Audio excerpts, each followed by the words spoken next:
Is it broke loose? It's just so. Thank you. That's so good. I guess we didn't talk price point on the R7, did we? I was trying to save you. Okay. But what we I'm want, I'm the shy one. well, what we want is want. personality. That's really, because the whole purpose of this, because one thing that you're not going to probably pull out very well in most instances is companies that are not making their own shit. There's not a level of buy-in or involvement in it, right? So, and that comes out when you start talking to people. The whole purpose of this was to give a face to these companies and these brands that are, in general, made in the U.S., developed from nothing, grew into something, and the people behind it are passionate about it, and that sells product in the long run for the right reason. Yep. Right. And I don't know if anybody's really done a good job of that when it comes to the actual brands. It was something I always wanted to do. Between that and doing factory tours and whatnot, and showing people actually doing their jobs and whatnot, making it more personal. So there's some buy-in to the consumer of, I want to support that. Yeah. And Randy nailed that. Dude, like the amount of comments and the if amount you guys of haven't listened messages to and the whatnot. Darton I podcast, listened to it. we Yeah. listened. Oh, I yeah, mean- he's like that. He sold so many Dartons that day. yeah. And he'd have sold even more if he wouldn't have edited that damn video so much. I know. He's like, I'm pretty sure I should have said that. We gotta take that out of there. I was like, all right, it's fine. But and you, even at the end of it, it's like what you're missing here is you didn't do anything that's going to get you in trouble, and it's more personal, and it's more personable, and it shows who you are. Like that matters. Yeah. You buy lifetime customers. Like if you guys talk about who you are, where you came from, why you're passionate about that, and you get guys that never look at another rest ever. Yeah. And they just go, no, I really like the Hamskea guys. Like I'm in. No, totally. Which in all reality, nobody makes a better rest. So Thanks, Josh. they should. Yeah. Well, Appreciate it. I mean, there's gives and take with each style, right? But nobody makes the quality of product. Honestly, they Can't wait just. for you to open that package up. I snuck at it the other day. Did Like, you? no, put it back. Because I hadn't like seen Christmas. pictures. Like 5 different people had seen pictures on it already. I'm like, there's public pictures? Like, yeah. Like, oh. Yeah, Is that on purpose? Oops. Is that? Whoopsie. By the way, we're going. Yeah, we're we've already been going. We're just hanging out. Yeah. We're just having a good time. So Yeah. I'll at some point I'll interject and do an intro. Yeah. Well, then- you just stopped the flow of the conversation. You might as well. Well, and then you interject and do go. an ad, but that's in Yeah. editing, right? Yeah, It depends. Yeah. Yeah, if we it get in a depends. real good flow, then I will have to cut in and put the ads in. But hopefully if there's some stopping points, then I can throw in a little discount code BMAC for 10% off at podiumarcher.com. like that, like that. See, sneaky about that. All right. Well, welcome to the Podium Archer podcast, everybody. Yeah. See. Yeah, hosted at Nashville North Archery. We're sitting down with the gentleman from Hamskea today, so you got to dig in for this one. Like you said, arguably the best rest company in I don't existence. know how much of an argument you can make. Ooh. Honestly, they just make really good stuff. All right. Follow Josh Nice at to all the social platforms at Podium Archer. Follow me on Instagram at @BrandonMcDonald_archery. Discount code BMAC for 10% off at podiumarcher.com for almost all of your archery needs. What's the thing that you say that people are supposed to do on the listening platforms? Leave us a review on any audio platform you're listening to this on that doesn't track how many times it's been downloaded, listened to, etc. So there's no way the public can see its popularity. So if you leave us a review, it at least shows kind of the people that, oh, wow, this is kind of a big deal versus not. And it actually helps us a lot. So we really appreciate it if you would leave us a review. It helps us more, and thank you. Absolutely. You almost look like you were shy there, Josh. What's going on with that? I mean, Bashful. I'm not an asker. For all the I people felt at weird home, saying, "Can I have a rest to look at?" It's not my nature. I'm not that person. Well, it's also a weird thing because, like, ask. social media currency. You're like, hey, would you please like and subscribe to this so that I can get some validation for what I'm doing? Funny story with that. Like, I'm terrible. Like on my YouTube channel, terrible. And Jeff looked at the numbers and went, like 65% of these people are not subscribed to your channel. I was like, that's bullshit. And he's like, maybe you should say something. I I'm like, create all all right, this fine. value And for people. since we've been saying something about it, unbelievable how much like you're following the numbers of how many subscribers you're getting off a video.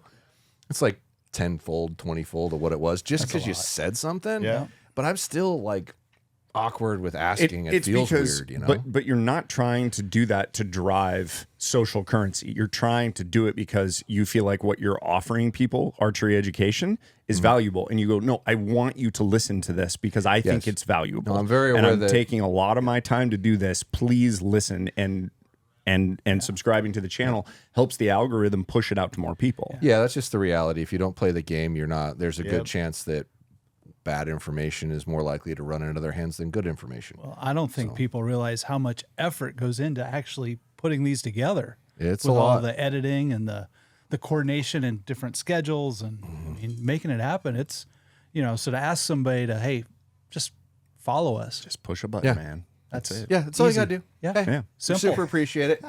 Well, I did give a little carrot. Might as well put it in here. Right? Sure, go for it. Do it. If my YouTube channel can get to 100,000 subscribers by the end of the year, that would be the close of December 31st. My coupon code MFJJ will be worth 15% for the month of January. This is so stupid.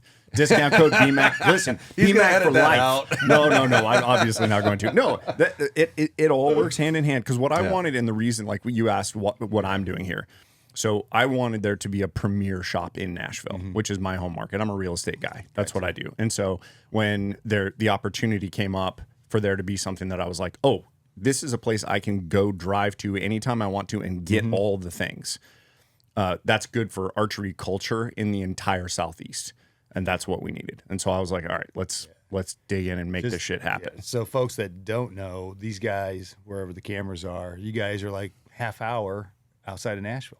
20 right? minutes from 20 minutes, downtown, yeah. 35 from the I airport. mean, we were like, oh, we thought it would take longer. Nope. Like, oh, Yep, we're there. Yeah. Yeah. Now you guys can go It's downtown and party it up. So if you can just, we just got a tour. You guys got a great shop here. No question. Appreciate it. Tons Appreciate of it. inventory. Yeah. Yeah. And it's our worst inventory time of year too. You should see it in like June. Just Really? cramped. Really? Like there's not come an empty peg.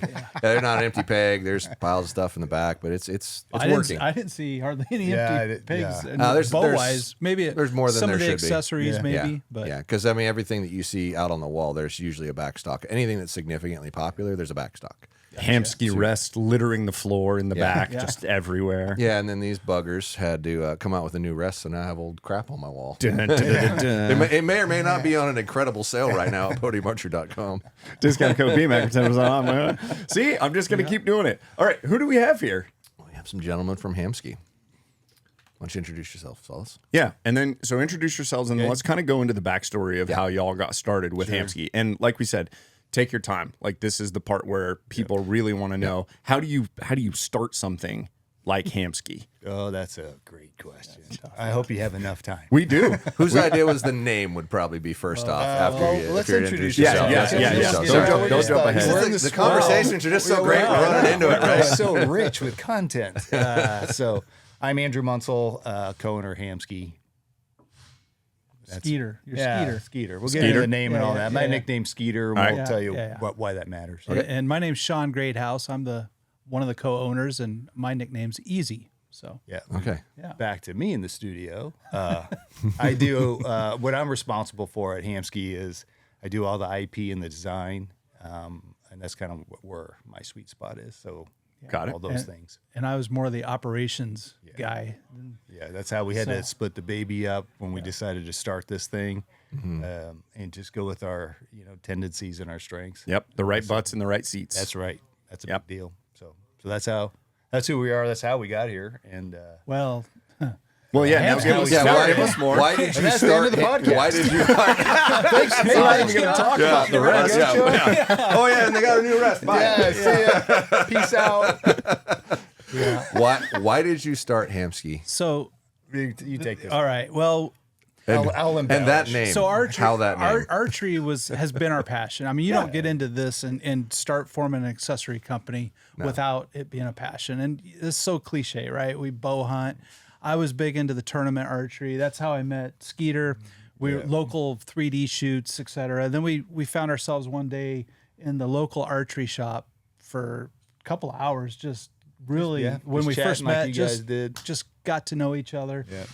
And so we started traveling to all these more regional Yeah. shoots and stuff. And then, you think you're doing pretty good. So then it's like, well, hey, I'm going to go shoot some national ones. And started traveling with a fella you guys all know, Tim Gillingham.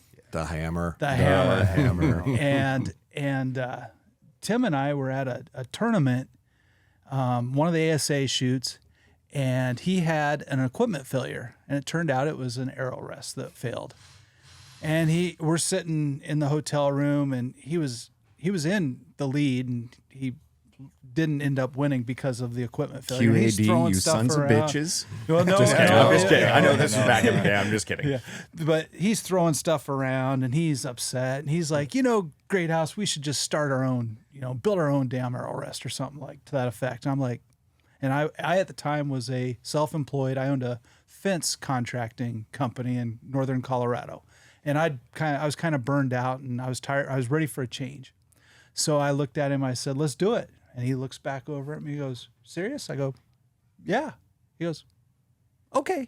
And that was all that was said that night. Nothing more. We were both sitting in bed. The TV's over there. Did you guys have to change the status on Facebook, like in a relationship? Yeah, Exactly. You're in the same room. You're in the same bed. I think we're in a geez. relationship all of a sudden. So fast forward to the end of the season, we were planning an elk hunt together in Idaho, and Andrew, who's also mutual friends with Tim. I met him in late 1999 is when I first met Tim when I lived in Arizona. Gotcha. Yeah. So the three of us were going on this elk hunt, and Tim and I are talking about this company we're going to start, and we didn't know the name. We just knew we were going to build better products, little niche products that we wanted to see in the industry. And Andrew's like, "Hey guys, who's going to design this stuff? Do you need an engineer type person?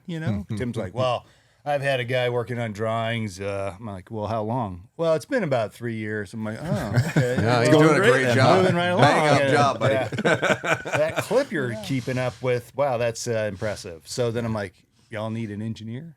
And I think y'all looked at each other and were like, I got to change my status on Facebook now. I'm in a relationship In a with an throuple. engineer. Oh goodness. So anyway, that's basically how- at the end of that's how we started. elk hunt, Yeah. and it was a great elk hunt. We had a lot of fun. I got a story. Anyhow, about that. we Another decided the three of us were going to start this company. Yeah. And we didn't have a name. Didn't have anything. We knew some of the things that we wanted to make, but other than that, And what was common between all three of us, and just not the three of us, it's you guys, it's so many people out there, is you have product, right? You use it, and you're like, oh man, there's this one thing I can't stand, or Yeah. pick your favorite. This part sucks. This part sucks, and there's Yep. reasons for that. Being on the design side of things, right? There's manufacturing things you have to deal with, right? In CAD, everything's perfect. Oh yeah, make 10,000 Until you 20. put it on a Until you Hoyt go, riser bow that has the strong back going, and then you can't get your damn Allen wrench. Yeah, everybody knows when you get in production things. Yeah, there's other things you got to consider. But anyway, we that was our common thread. Aside from the archery pieces, like gosh, we want better equipment. We want things. And I'll tell you a story about the elk hunt. So elk hunting was pretty slow. I think Sean, you got one. I killed one last I think day. Tim It was got. And Tim and I were buzzing around. We just decided to go grouse hunting because it was kind of slow. And he pulls his bow off the quad, and it's a golden key rest, inverted for a limb actuator because he'd been shooting the incumbent at the time. Yeah, I was doing those since like '94. And it was the tolerances were bad and all those kinds of things. And I looked at, honest to God, I looked at that bow. I'm like, you have got to be out of your mind. Yeah. Because he had the cable going down to the limb. It was the fishing steel leader stuff. Yep. I'm like, that is a contraption. That thing's just waiting to explode. No way am I doing that. Yeah. And then here we are. Right. We are like, With let's that. make it better, right? Yeah. And so that's how it kind of started. yeah. And what was really interesting is you're not a mechanical engineer, Nope. and I pretend to be. yeah, I have no idea manufacturing at the time. I mean, Yeah. I'm running a fence, but I'm a contractor. Right. So, he basically started at the kitchen table, Yeah. and we started in the basement of my house where my kids were assembling the first products. That's our awesome. child Easy labor. third Yep. axis level. And, Okay. Yeah. but anyhow, so it's kind of cool how it started. It was very grassroots. How long ago was that? 2009 is when we started. Oh, 9. Okay, so Hamskea, the name. Yeah. I've already kind of put it together in my head. But go ahead and tell them the name. How the name? Hammer. Right. So Tim's Hammer. Yep. Yep. HA. My nickname didn't come from here. It came from a previous screw up I did. It's fine. Skeeter. And then on the elk trip in Idaho, we're going like, hey, we're looking at maps, and it's like, where do you want to go, Sean? This evening, because Tim would pick a spot, maybe I'd pick a spot. Sean's in the back of the truck. He's just like, I'm easy. And we're like, well, that's not an answer, right? Like, we got to go. And so after about 4 days of that, I said, that's it. Your nickname's easy. So when Tim came to Grand Junction to do a local shoot there with us, and we met him, right, we got to figure out this company. We were sitting in the hotel room, and we were going through the list of names. And then I was over on the side, and I just, true acronym, right? A word out of portions of words. Yep. And so HAM, hammer, SK, skeeter, and EA, easy. Hamskea. Hamskea. We thought about putting 2 dots over one of the vowels for funkiness, but I'm glad we didn't. we were like, It's funky enough. no, yeah, Feel like this is for We're sure like, not people made in remember America. that. Most people Well, can't people say read it and go, Hamskea. Well, how do you so- pronounce that? So we had all our wives with us on that trip at that archery These? tournament. Yeah. And I remember we came back to the room because we sequestered ourselves. Yeah. Because we had to come up with a name, and we're working on our articles of incorporation at that meeting. We truly hadn't really kicked off our business. We're just getting the logistics down. And we come back to the room, and it's, I don't know, midnight, 1 o'clock in the morning or something, and tell the ladies, what our name was. And they're like, What? what are you guys thinking? Oh, no. Like, That probably would have been my response too. I was like, huh? yeah. Really? And so Hamskea Archery Solutions is the actual name. Yeah. But it's actually worked out really, really well for us, because when people try to Google it, they could spell it, completely wrong. And it's still going to it find pops you. up. No, that's great. That's So- great. But it's also it's a testament to your popularity at that point too. Because like if you didn't take off really well and become really popular, that wouldn't happen. Well, So it's you're succeeded in, even with that Your name. branding may not have helped Like the you branding's succeed, hard. in but spite of what we did, here we are. Yeah. Yeah, like I'll tell you a story. People even today, like this probably happened, started to happen more 4 or 5 years ago. They're like, man, you guys are really coming out of nowhere. Sean and I are like, since 2009. yeah, that's only been 16 years. And so I know that brands, we look in the industry, hallmark brands like Easton, Hoyt, Matthews, right? I remember when Matthews started, I was living in California in the 90s, a brand new bow company. And I'm like, what is single cam? Like, how does this work? But every brand has a start and a story, right? And we're honored to be considered in starting to be in that direction. And so, I think that we take that seriously. That's cool. Should. So can we talk through some of the products that you guys have made over time and what they've done? Because I think it also just goes to the engineering brain that is behind y'all. Like Tim is obviously like, he's never afraid of messing with stuff and looking like a complete moron with quad bars when he goes out and Inspector Gadget. Yep. Yeah. That's a great way to put it. Inspector Gadget. But what he's trying to do is get a better end result, which is arrow in the middle. Yeah. And I think that you can see that though in the way you guys have done everything. Like it's obvious that the goal is better arrow in the middle. So can we talk through some of the other products that you guys have offered in the past, and then what you're currently offering, and then we'll break into the new box. Yeah. So when we started this, we started to build the best arrow rest on the planet, because that's what Tim had a failure with, equipment failure at the tournament. So that was the whole where this was born from. And if anybody knows Tim, you can't tell Tim anything, or the whole world knows. He can't. He just can't help it. It's not a. Yeah. He just can't. That's funny. I didn't know that. Yeah. So we start this company. He's the opposite of a steel trap. And yes. Yeah. And he's telling everybody, and of course he's got a big sphere of influence. So everybody knows that we're working on an arrow rest. And he keeps telling, and I've got people coming up to me at these tournaments going, hey, when you all coming out with that rest? Right. And basically I'm like, Tim, you got to quit telling people, like, we've never done this. We don't know what we're doing. So he was messing around trying to level his third axis one day, and he had cobbed up this little device, and it was really crude at the time. And he's like, well, Tim, what are you doing? Oh, I'm leveling my third axis or something like that. And I'm like, Tim, we can build those and sell. We could sell those. We could have that out in 3 months or something like that. It was we can do that really quick. Yeah. So how about this? Let's quit talking about the arrow rest.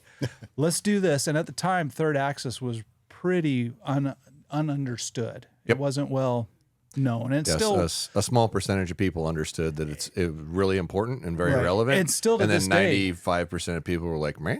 yeah. 95 or 99. 99, Yeah, you're maybe. probably right. So our You're probably first right. our first product was this easy third axis level, and that was one of those things. That was our first product. I think 2010 we show up at the ATA as our first ATA, and Andrew and I are Tim's in the gold tip booth, and Andrew and I've got this little 10 by 10 booth out on the main floor, and we're just like kids in That's a when the candy shop. ATA filled up the entire. Yeah. Oh, I remember. Entire, right? Yeah. I remember back in the days when it mattered and was relevant. Well, yeah, when squirrel and swirl, right? Where. And then they thought, let's bring crossbows into this, and thought that was a great idea, and wonder why they are where they are at. That was Yeah. dumpster fire. Anyway, Man, no, I'm not afraid to get you caught. feeling No, no, angry it's this morning? Yeah, we're getting That's the cozy. truth. We're It's getting the truth. cozy. You can like it if you like it, but hey, I'm going to go on a bender. go for it. Sorry, not sorry. So when first time we go to this ATA show, Sean and I walk in, and we were just like taken aback, and that's again when it filled up the entire whatever those places are called. What are those places called? Convention Center. Thank you. You're welcome. Josh. One of those. Yeah. And it was in Columbus, and it was when the 10 by 10 booths were the length of the thing, and you can walk down there and never pick out your cousin or your dad in a booth. It was just so Yeah. much. No, I remember And back so those people- days. yeah. It would was take crazy. you like, all right, I'm going to get through these 3 Yeah, aisles that- today it would- yeah. and make sure I didn't miss anything. You almost couldn't cover You had to it. break it You almost down couldn't over cover days. it in 3 days. Yeah, it was tough. That's cool. Shut it, right? Yeah. We're in the booth, and we had got our third axis thing set up on a bow. Yeah, we've we're got at these both like ends. leveling medicine stones or whatever. And I don't know if leveling you know things. this. We're not salespeople. Yeah. So right. So people are just walking by and they're looking at our sign. They can't. We got too many words on it, right? And that's the engineer part, right? Like I'm gonna tell them everything. Want to make sure everything they could possibly want to know It's gonna be is right here on the 16 sign. font, and I'll bold the important stuff. You're like, Yeah. "What are you thinking?" Yeah. And so after about 2 or 3 hours, they're walking by, no, like, they "Hey, just keep walking by. And hey." then we're like jumping at them like a Yeah. largemouth bat. Like, hey, and then, so anyway, Don't make eye contact. Just keep walking. so then Sean and I were like, "This is not working. We're going under with our widget." It's like it was tough sledding. Oh, it but was at really the end, tough. we learned a lot of things, right? Like how do you approach a customer and how do you engage them?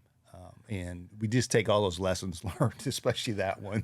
We walked out there going, I don't know, man. Well, you're I don't know. fighting- I might have to change my status. You were know? you were fighting a really hard uphill battle at that point. So I mean, we're talking 2009, right? Yeah, Yeah, 2010. Yeah. Yep. All right.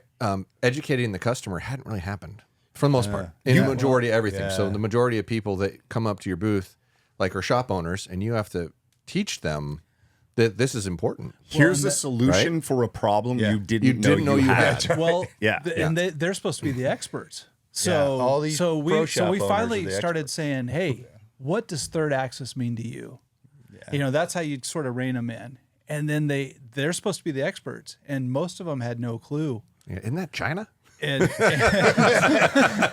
Well, they would say this, and then you explain it to them. They're like, "I don't need that. I killed every deer I aimed at." I'm like, "Well, okay. How do I? Yeah, you're how do out I east, right? How do I like quantify this?"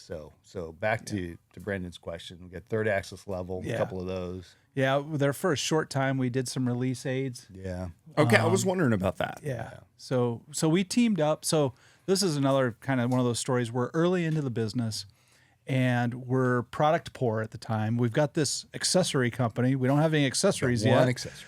And I remember I was shooting the James Lesh release at the time, and breaking through target panic. It was a great pull through tension release. Tension release. Yep. And I had bought one of those. He came up, did a seminar at one of our local archery shops, And I'm thinking, this is a great The product. mics don't pick it up. You'd be surprised. You'd be surprised. They You pick can it up kind of just a faintly hear little that in the bit, background. It sounds loud as hell Still right here. going in the By the background way, for that's all the of quietest shop back money can buy. For the record, just so you know. When we first started that, Brad's like, either This they is can't not cut arrows going to or work. we need to find a Right. different saw vacuum because that is so loud. Yeah. So long Keep story going. short, we James quit selling them. He couldn't Yeah. produce it or something, and so I reached out to him and said, "Hey, you can't get this release anymore. My daughter had target panic. I'm trying to find another one." And I emailed him. I had his card. I emailed him, and he responded. I said, "Hey, would you be interested in selling the rights to this?" And so we teamed up with him for a short time and made some improvements on the product and then all this time we were working on our arrow rests. And so really what we were known for and are known for today is our arrow rests. But we've branched into Peep sights, stabilizer weights. We've got arrow leveling equipment. Got some tools. Got Got a a bunch of tools. arrow Yep. jack. sure. And that's a whole nother story in itself. But we've got stories. we've got lots of stuff. So Well, I'm sure you guys have like R&D'd a bunch of stuff where you've been like, well, what's this going to look like? And then decided not to. Well, and from my own personal standpoint, watching the industry over the years and when you guys started, you were focused on the right thing. I baffled me forever why there were so few arrow rest manufacturers. Yeah. It's like either you bought a Whisker Biscuit or a Q80 or a Trophy Taker. Yeah. That was it.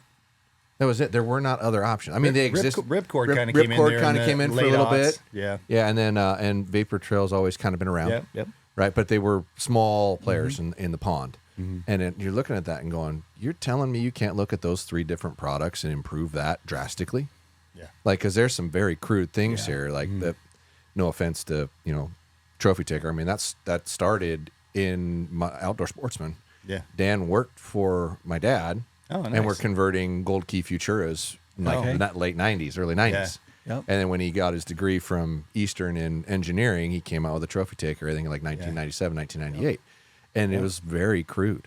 And all the way up until like the Pro, they were really crude and then not so crude, but you're still looking at it and going, there's so many things so many ways you could improve this, and you just aren't. Well, the first thing is you got to care. Someone has to care about that product. And to your point, Josh, about watching the industry, I'm like to think I'm a bit of a student at that, especially. And you have to be, I think, to be successful in any with what you're doing. No matter With what you're doing, you have to. Yeah. You have to If identify where there's a you're problem making and create a cars solution. or whatever, fishing poles, right?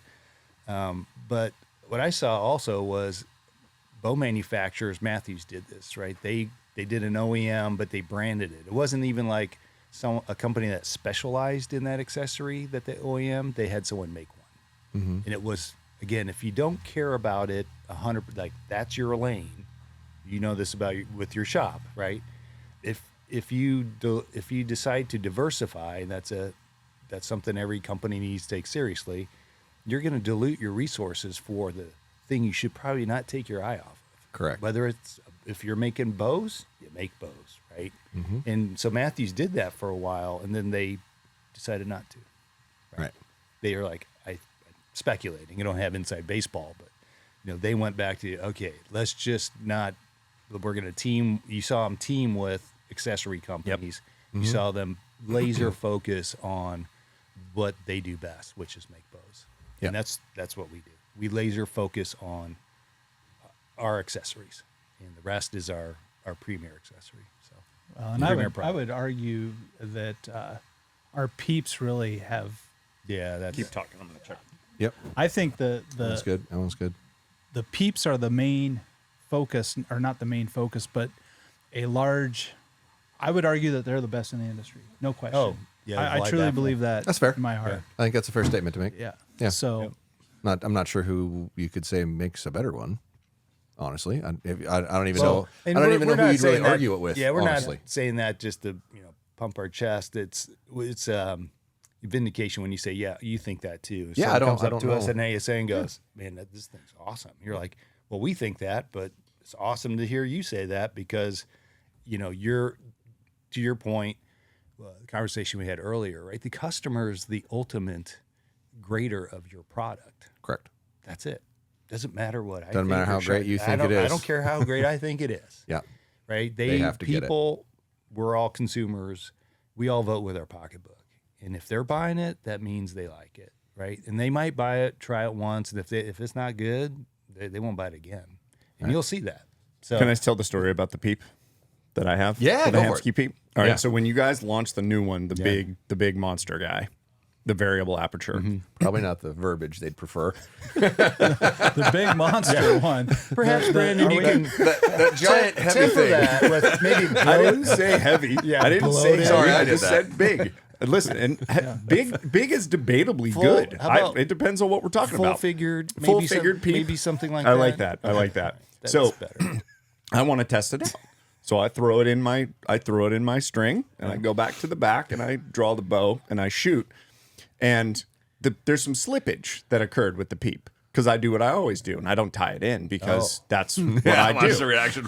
Oh, And so shit. exactly, yeah. And so That's I where this is correct going. it. I correct it, tenfold. and then second one I pull it back in my Bowtech Virtue, and I've got the guys videoing because we're also doing a speed test to see if it slows stuff down, and I let her fly, and the Peep exits the string, bounces back into my face, and hits me in my forehead, You're lucky. and I'm just You're starting so to lucky. bleed. I am so lucky. Yeah. So I brought that up on purpose because anytime I get an opportunity to tell people, if you're changing your Peep and you're just messing around with it, you still have to at least tie it in a little bit. You still got to, because those things will get away from you. And I literally almost became eye patch blind. McDonald. Yeah. Yeah. Well, especially the bigger they get, right? Because Yeah. the bigger they get, They're there's a little heavier. more More mass, mass. there's a little more Yeah. weight. You got to Yeah. restrain it, or it's going to come out of that thing. And the faster the bow goes, too. Do you know There's- why it's that big? Well, let's talk about the Peep. Yeah. So, so the Peep, my house faces west. So are we talking the FS Raptor? Is that what we're I'm talking? going to talk about it all. All right. This is the variable aperture one, Yeah, so I'm not sure the which. F- The biggest FS one. The FS Raptor. Yes. Okay. That's Well, the I'm RS going to take Raptor. us back to the beginning of time. Sure, yeah, do it. So my Do it. house faces west. Okay. I shoot, I come home from work, I go practice in the sun setting, and I get glare. Yeah. Right. And I'm just like, this is not good.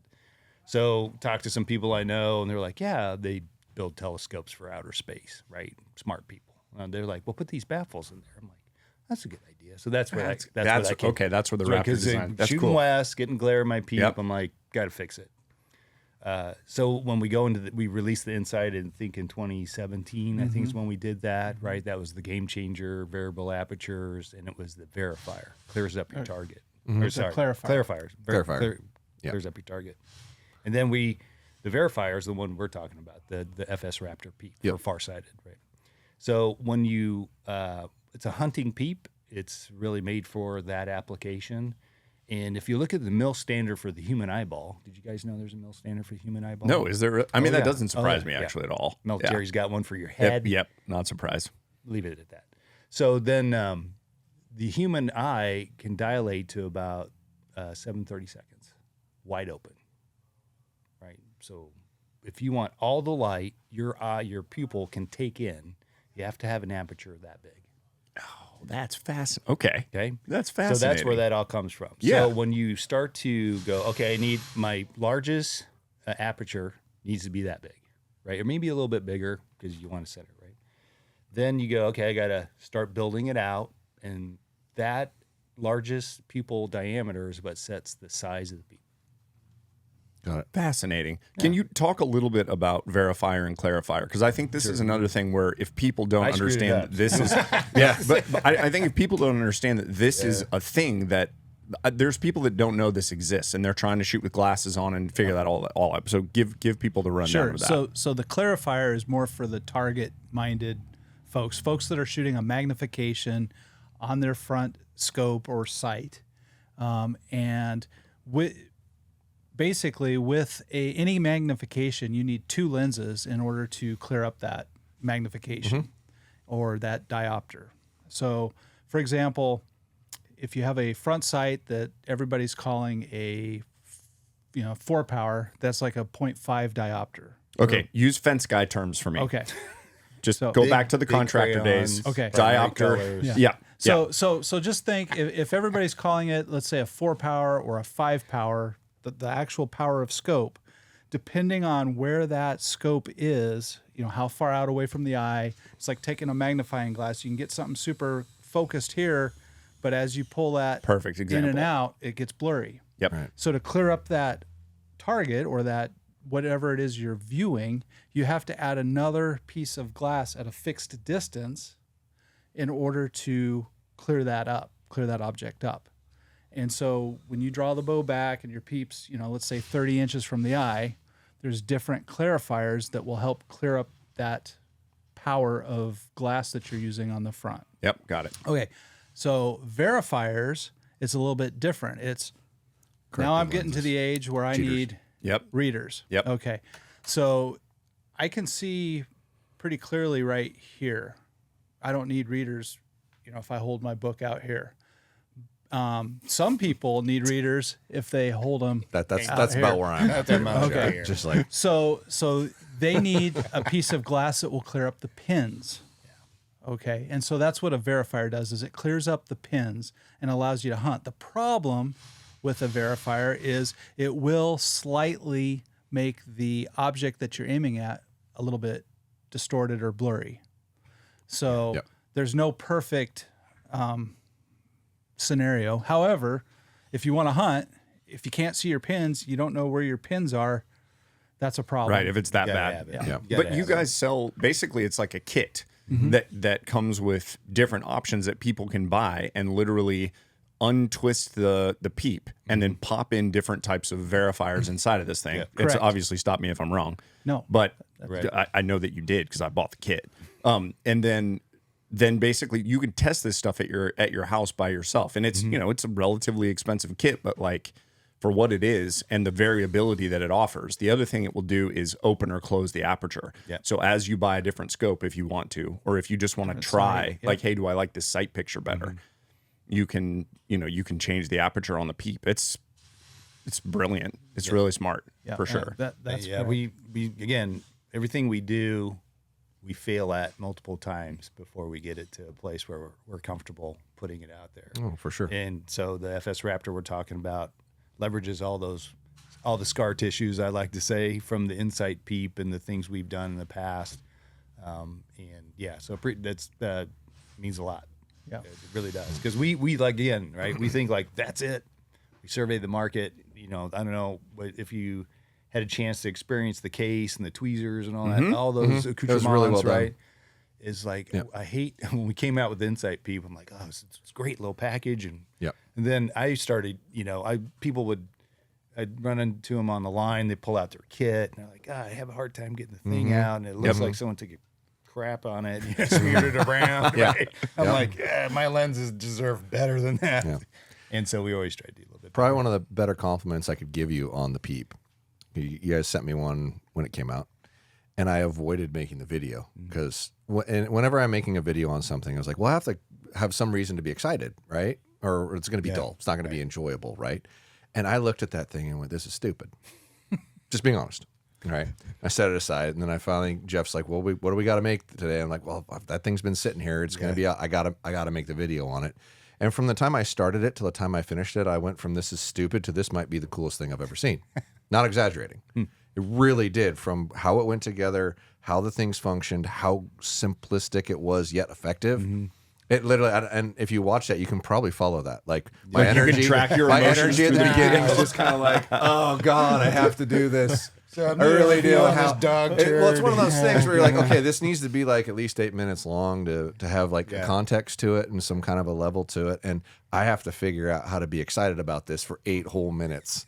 This is really hard. Whiskey helps. And Josh. man, by the time Put it I'm out like there. 5 minutes in, and I'm like, this is so cool. Everyone should have one of these, right? And that's which is part of the beauty of like taking this and not playing with it at all until we pull it out and talk about it, or until I try to put it on a bow and start playing with it, because you're getting the real reaction out of it. And more often than not, it's like, oh, I get what they were doing here. I understand why they did that. This is better. This is an improvement over that, right? So hats off to you on it, Thank because you. I literally was like, I hate my life this morning.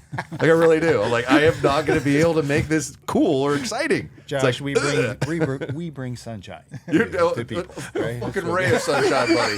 Oh yeah, it was great. Not really our calling card, but we'll take it. I think you you know? should That should be stamped on the back. we'll- Hamskea we'll- Insight, we'll- Ray sunshine. By the way, I'll edit out the fuck. It's very annoying. I don't it's like fine. doing Yeah. it. No, I do it for. I love I do it for me. it. I love We're going it to change our mission wholeheartedly. statement. Yeah. Generate sunshine. There you go. I'm the serious one. Yeah. So, all right. Question about the Peep before we move on. It's huge. Thank you. Does it slow? Exactly. See, good job. Does it slow the bow down? Does it slow the bow down a lot? It does. I get that a lot. It's a lifestyle. Gotta pull that one back a little bit. Just a little bit. No. My blushing's Dive hot in into here. Stacy's hot in here. Anyway, what was the question? Does it slow the bow down a lot? And then if it does, what's a lot? That's Okay, yeah, that's a fair question. So, yes, it's big and heavier. Told you the reasons why. There's physics involved, and I use physics with an F, by the way, just for the record. Attaboy. And so it does slow it down about anywhere. We've had varying degrees of that. It's like anything else, speed things on your string. So it can vary from 2. It depends on how efficient your bow is, really. If your Right. bow's inefficient, i.e., is not you don't have it optimized or you haven't have all this little speed weights on it, you won't see as much of an effect. But if your bow is efficient, you'll see more of an impact. So about 2 to 8. 2 to So 8. yeah. So people, we are like 4 to 6-ish is kind of what you'll see. Yeah, Okay. and a lot of it. There's a lot of other factors. Draw length. There's tons of factors that will course. change that. Yeah. But But tied in. yes, But something to record. throw in as a caveat: how much Yeah. speed are you losing on let's say your smallest, lightest peep? That's Yeah. what I was going to How say. much because speed do you there's lose still- there? Those are around too. Like the All right, Insight so Peep you're losing. is the lightest. We should 19 probably grains. preface this by saying you're losing 2 feet a second when you put a peep sight in. Period. Right. No matter what, just like you're losing 2 to 3 feet a second when you put a string loop on a string, as opposed to shooting directly off the string with a soft knot. It's something to keep in mind so it doesn't sound so overwhelming. So it's probably more like a 2 to 3 foot a second swing. It could Yeah. be worse, And- but somewhere in It's a- there, it- you're losing a couple of feet a second. So it's like a Yeah. delta. It's like the delta weight. Yeah, but Of I still speed. think like for what you're gaining in the variability that you get out of the Peep, I still think it's worth it. so it's like a toolbox. You have to have the right tool for the job. So we offer a complete line of Peeps, and that are different tools for different jobs. So we've got Peeps that aren't as heavy, that are smaller, that are fixed aperture Peeps, Yeah. that have the light baffling. Our target Peeps are the lightest on the market for the style that they are. So our DC Insight Peep, Yep. that's machined out of magnesium opposed to aluminum, which makes it lighter to start with. It's got the anti-glare light baffling built into it. It's got the interchangeable apertures. It's got the interchangeable clarifiers. So what that tool does for a target archer gives you all the different things and all the different scenarios, whether you're shooting a 3D tournament where it's dark, whether you're shooting indoors and you got to change your aperture out to get a smaller aperture so you can see your target perfect, and you're not losing as many feet per second compared to some of the competitors. Yeah, So- it's something that gets overlooked incredibly by the average person. The number of times I change my peep size when I build a hunting bow from the time I started till the time I go hunting, it's usually 3 or 4 times. 'Cause it's like, God, it's just a little too small. Oh, it's a little too big. I got to change this. I got to change that, right? It's drastically critical, which remind me when this is all over to ask me about the peep idea. Okay. Because I've got there's things that they don't do that I really wish they did, and I don't know if there's a way to make it happen. But for me, it would be drastically huge. But you really do. Once again, it's a Peep site. Most people are like, "It's a Peep site." Why are we talking about Peep sight? No, you don't understand. Yeah, you don't understand how perfect important it sight is. picture makes you And- drastically more accurate. Yeah, and when you look down the line of the entire package of what they make a Peep for every application necessary, and probably the best one at every application. They really do. So I mean, but that's what you set out to do as a company when you make something. You're like, we want to make the best options in this niche of what we're looking at. Yeah. And you really do that. Like every time you come out with something, it's super well thought out. It addresses a problem. It resolves a problem, if not 2 or 3 or 4, but at least one. And you can tell when you look at it, at least I can go, that's what they're trying to fix. Yeah. with what they made here with this part and the changes. It's like, yeah, I get what you were doing here. Aw. And I just my mind works like in that. 2010 in the booth we were in. And Yeah, but then I wouldn't be able to crap all stuff. over your new rest. I'd have to just like it. Touche. Right. Can you buy the Peeps on podiumarcher.com using discount code BMAC Yes, for 10% yeah, off? for you, most likely, yeah. You can until January, where you can get 15% off if you get Josh's channel over 100K. Yeah, but you got to get there first. Now, we're actually, if you follow the metrics since we started doing it every day, it's on track. Nice. It looks like it might actually get there, which I was just like, there's no way. It's like 12,000 subs in a little over 2 months.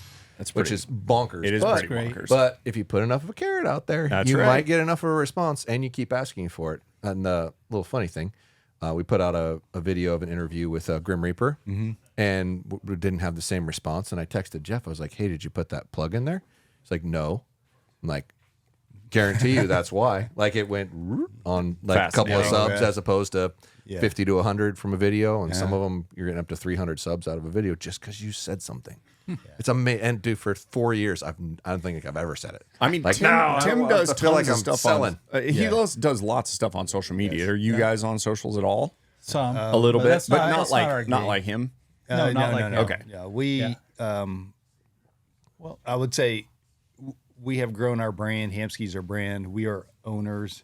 We're part of the brand, but we're not, we're not an individual. We're not a influencer kind of thing. Yeah, right? Tim's kind of the face of. He's the voice of it. We had it. Yeah, actually, so Tim was one of the co-founders. Okay. And that's how we got our name, and that's how we started. Several years into our company, ownership changed at Gold Tip, which then made it not okay for Tim to be a part of Hamskea. So we ended up actually buying Tim out probably 10 years ago. Does that sound It's right? been a while. Oh, I didn't know that. So Okay. for the last 10 years, it's just been the ski. Gotcha. Just the ski. I like it. Rebrand. It's kind of like a three-legged deer. You just kind of, it's out there. It's out there. It's all good. Thing. It's good. Yeah, we're all good. Cold buck. Cold buck. All right, gentlemen. Let's is talk this it? about Is this let's the talk reveal? about the new one. All So, right. Josh, Well, we'll pull it. leave it to Josh. And Pull it right here. great stocking stuffer, by the way. That's lovely. I always love it when they buy a package that you're never going to use again, Well- and build that back into the cost of the product. Just being honest, how I would say it if you weren't here. All Well, right, There may be They're like, things coming that this is lovely though. This is very nice. Spare no expense. you have to read the instructions. No, you can tell me that's you're here. I don't read instructions. I fumble my way through it and go. Well, Brandon "Oh, doesn't yeah. either, and Oh, almost yeah." cost him an Listen, eyeball. I'm not going to read instructions Yeah. for a Peep, but then I learned a thing. Yeah, he sent me that recording, and he was back at full draw, and I looked at this and I was like, "Oh God, I know where this is going. I know right where this is going." Happen. Yeah. Pow! I've done it 1,000 times, but I've never done it with a 6-pound Peep. That's the thing. Okay. So this was one of the 6-pound Peep. I kid. I kid. You got an Everybody. issue with booty? That Peep got some ass. So I meant to ask you guys this beforehand. So if we need to cut this out or not discuss it, don't. But I was going to ask you about the conflict with the IMS and all that you that can clearly ask. got worked Yeah, out. you can ask that. Right? Okay. So how did this issue get worked out? Because it's been a couple years, right? Yeah. So first things first, we're talking You about want to touch it? Here, you touch it. we had a core system, and then the integrate system was out there. Yeah. Now, why did you have a core system to begin with and not an integrate system to begin with? The reason why we had a core system to start with is because we wanted to have an open interface, like back in the AMO standard, Yes. right? You got the burger hole, you got the two screws for the sight, and etc. And our ethos, our philosophy is, hey, let's just make it so everyone can use it, and everyone can use let the best design win. You know what I mean? I think that's fair. And so we went down that road. Remember, this is the part where you can speak freely, and if you go, yeah. "Hey, I shouldn't have said that," we'll cut it that's out fine. later or something. No, we went down that road, and I'll say this, and we'll figure out we want to cut it. But Yeah. I'll just say this: is that there's prior art, right, for what we did on the core system. Sure. So that's arguable. People will. I don't care if you have prior art and someone says we think it's not, or my idea is novel because I have a patent. that's the part that is the gray area. Gotcha. And so where we ended is, you know, you can expend a lot of resources trying to be right, proving that you're right. There's also doing right by your company, right? Sure. And then there's doing right by your customers. Sure. And so when you put all those three on the table, what is in the best interest of our customers? What is in the best interest of our company?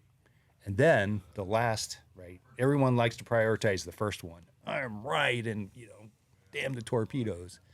But it doesn't matter if you're right sometimes. It comes down to, you know, business is business. You got to make those calls. You make them every day. And at the end of the day, you guys have read feedback. People, every time we go, hey, we're coming out with a new thing, they're like, we want an IMS REST. Sure. Right? Can't deny that. So, and we get that from our sales rep they're group. making it so hard to function around that, like Right. trying to build something that doesn't adapt to that. Right. It's getting really difficult.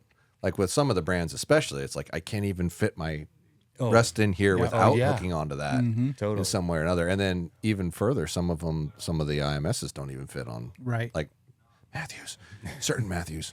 Like you can only put. I'm trying to remember which rest it was, but there was. I think it was the new RS. Like you can only put a QAD on it. Like Totally, no other right. rest will even bolt we're in there. aware. Really? Yeah. I We didn't are know. aware. Yeah. Yeah, We are that aware. bitch is tight. Oh yeah. Like very So- little room. So just backing up, you know, when you lay it on the table, what are you really compromising or sacrificing, right? You're cutting off your nose to spite your face, kind of thing. So Yeah. at the end of the day, we went down this road for those reasons. And when we go down a road, right, we want to make sure what we come out with is the next best thing that Hamskea can offer. And we can walk you through all those details, starting with the integrate clamping system, if you would like. Yeah, Or you- let's or you do can it. fondle that some more, Josh, and just get your Put the first box impressions. underneath it, and This? to give me a little bit of You want- lift. you There you want go. this? Beautiful. That's what you want? Beautiful. Like right in here. Yeah. So I heard a rumor about this, but I don't want to jump ahead for the whole class that you can change the distance that this sits at off of the riser. Is We'll that get into that. accurate? Okay, No, cool. Josh. Just saying. We can neither Well, that's the confirm nor part that deny any no alleged. bull. No bull. Okay, I'm Yeah, trying yeah. to remember who it was in here, and I said I can't believe nobody's made. It was Gaius.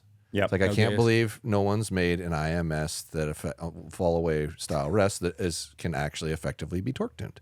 I can't believe nobody's made one. And Gaius was And like, why I in haven't the hell signed has an NDA yet, so boom. Yeah. But that's the reality. Like there's rests out there that do that, and if it was simplistic, which I still believe there's got to be some kind of measurable way to know where that rest needs to be. I really believe that. You're talking about for torque tuning. Yeah, and I want to play with that further. Like get a bow to where it's just dialed perfect like that, and then start measuring some stuff, and then get like 4 or 5 of them and start measuring. It's like, all right, there's some geometric spot here There that's is. making that happen, and if we could just measure that, the guys that aren't really good enough to effectively figure out where that goes, you could do that for them to some degree. We've I think there's a lot more factors that go into, Yeah. especially We've in been talking studying with that. Tim. I mean, the way your launcher, the arrow sits in your launcher, even. You know, if you've got a little bit of side pressure on each side of that arrow, Tim really thinks that makes a big difference. And to be honest, we haven't done enough testing with different launchers to see where that, you know, how that impacts. I think he's it, right. but yeah. I think that does actually really matter. Yeah. Yeah. So, nothing. A lot of these things don't matter if you cut a perfect clean shot, especially on the back end. Sure. Sure. When it's not clean, then these things matter. So Well, that's the we've- reality is you're trying to correct as much imperfection as you can. Because you can't build it with the intent of I'm going to shoot perfect every time. You got to make it as forgiving as possible, which is what that's doing. You will be able to then advertise we have the most accurate. We will make you more accurate if you use our rest, More which is a forgiving, hard right? thing That's to say. right. Forgiveness is what, Forgiveness. what people put on their shiny marketing brochures. Yeah. Yeah. Yeah. Yeah. Well, yeah, let's go piece by piece. Yeah. So let's So- talk about this. The first thing is, you know, when you look at a dovetail mount that's out there now, how people have implemented those designs. There's 2 little triangles that come in, right, and there's a screw that comes in from the side, and it actually bows Yep. that. It's a wedge system that basically. Well, it wedges, but it actually pushes the rest away from the back of the riser. Those designs, okay. Okay. And the other thing that comes into play is I don't know if you know this, not all the widths of those dovetails are exactly the same. I'm not surprised. You don't say. This just in, right? And so You mean there might be a quality control issue? or out of spec. I don't know what it is. I think It's like if you're film dipping, you got that's a hard place to get. It's a lot of the exactly. coatings. 20,000. It's a lot of It's the coatings. It's almost It's always in the coatings, coatings, right? and they're not required to alter the pre-cut dimension of that to account for their coatings, so you end up with different thicknesses. Exactly. Almost like if this industry actually enforced policies and rules of how things should be, you might have some accountability in that. Nah. What do we need that for? Yeah, Josh, you're stuck in the details. You need to be a big thinker, right? Big picture Big guy. picture guy. Come on, man. Cram it out. Let's So if anyone's is familiar with our core system, Yes. we had more of a Picatinny style, Mm-hmm. right? So the Picatinny's on the front. Anyone that's in the shooting sports knows that the Picatinny system actually clamps together the two surfaces, the flat surfaces, the faying surfaces. We had that on the core system, and it's just bomb-proof. You know, people that take your scope off your rifle, put it back on, same spot. Yep. Right. So that's what we did here. Instead of having just two wedges come in with a screw, that actually when you tighten that screw, it moves it away. It moves the two surfaces away from each other. Right. We put in the Picatinny system, so there's a wedge clamp system that actually brings the two together. So when you mount our rest to the back of an integrate system on a bow, it brings those two large flat surfaces together, and we have the largest amount of engagement area on that interface of anyone out there. So it sounds to me like you And- think that dovetail was a mistake then. It's not a mistake. I would say, I don't know if you guys know this. Dovetail's been around since the Egyptians. Yeah. Been on planet Earth. That doesn't, So, yeah. right. So Sure. it is a wonderful interface, right? The adaptations of Picatinny is a dovetail, right? Yeah. The old Weaver, right? On and on and on. It's the details on how you do things like this, right? Correct. To maximize that interface is how I would Do you say. think if it was a Picatinny that was carved into the risers that would be superior to the dovetail? Not necessarily. Okay. And the reason why I say that is because the Picatinny starts off with a dovetail. It's what you do on the other side of that interface. Okay. Yeah. I like If you the way did- you say Picatinny, by the way. Why is that? I just like the way you say it. Picatinny. I get that a lot. Back to there. Yep. Yep. Back to Josh in the studio. All right. So number one, how our rest interfaces with that dovetail, right? Geometry is like a Picatinny. We just crush the two, just bring them together. It's the most secure interface you'll find on a dovetail for an arrow rest. So that's number one. I don't know if you guys can see. It's really tough to see, but Yeah, when I you mean, take that little, they take that, Would that thing off. display be better to show? Oh, what you Possibly. got here? Did you bring these in? Yeah. Oh, look at you. Like this Oh, that's might be a- cool. This Yeah, might be a mount little it to easier. the bow. Yeah, you're Wouldn't right. that- Oh, that's a good idea. Yeah, that'll be more. I'm fond of listening. Well, I mean, That's more. this of a, is if you've stayed this long and you just got this beautiful updated view, like and subscribe. All right. So when you're mounting, Yep. when you're tightening, it's this screw that's That's on right. the side that's When you- tightening yeah, when tightening you- it down to the riser, When you correct? take that fastener out, you'll see that little clamp has a double V on it, and that's the Picatinny part. Because on the arrow rest side, we have the other angled surface. So when that goes in there, that double V right sucks it all together, just like Yep. a Picatinny system. Got it. Got Awesome. it. And we spent a lot of time and energy understanding those geometries over the variability of the width of the dovetail, so it'll account for all the non-compliant geometries. The variations shit in quality control. manufacturing. I want to go grab an Allen wrench so I can. Just give me a minute. Here, I got some. Oh my man. This just in, Josh. love Allen it. wrenches by Hamskea Archery. By the way, I have a product idea for you guys that I want to talk about at the end, so everybody stick around because Thanks, sir.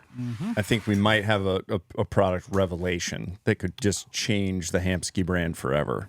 Wow. No, it won't. But you got to wait. You got to wait They won't. all But the I'm way buying. till the end. You do. Brandon, I'm You do. buying. I'm buying. Well, you're going to make it, and then Oh, I'm okay. going to buy it. Oh, okay. All Yeah, right. that we like that. So where model. do you want to move next? We've talked about the dovetail and the way yours is superior. You want to talk No, about? go ahead. You're doing great. Thanks, Sean. Appreciate that. So You guys are cute. thank you so much. We get that a lot. That's gonna be on this job. I'm gonna run that one in the dirt. Okay. You just Oh, moved sorry. around. No, it's fine. Okay. It's fine. I wanted to. I don't have Yeah, a well, you just pointer. you tell me where you Okay. want to point next, and I can use my finger and point Let's at see. it. So I guess just moving front to back, you'll notice that the vertical micro tune knob. Maybe what do you guys see there?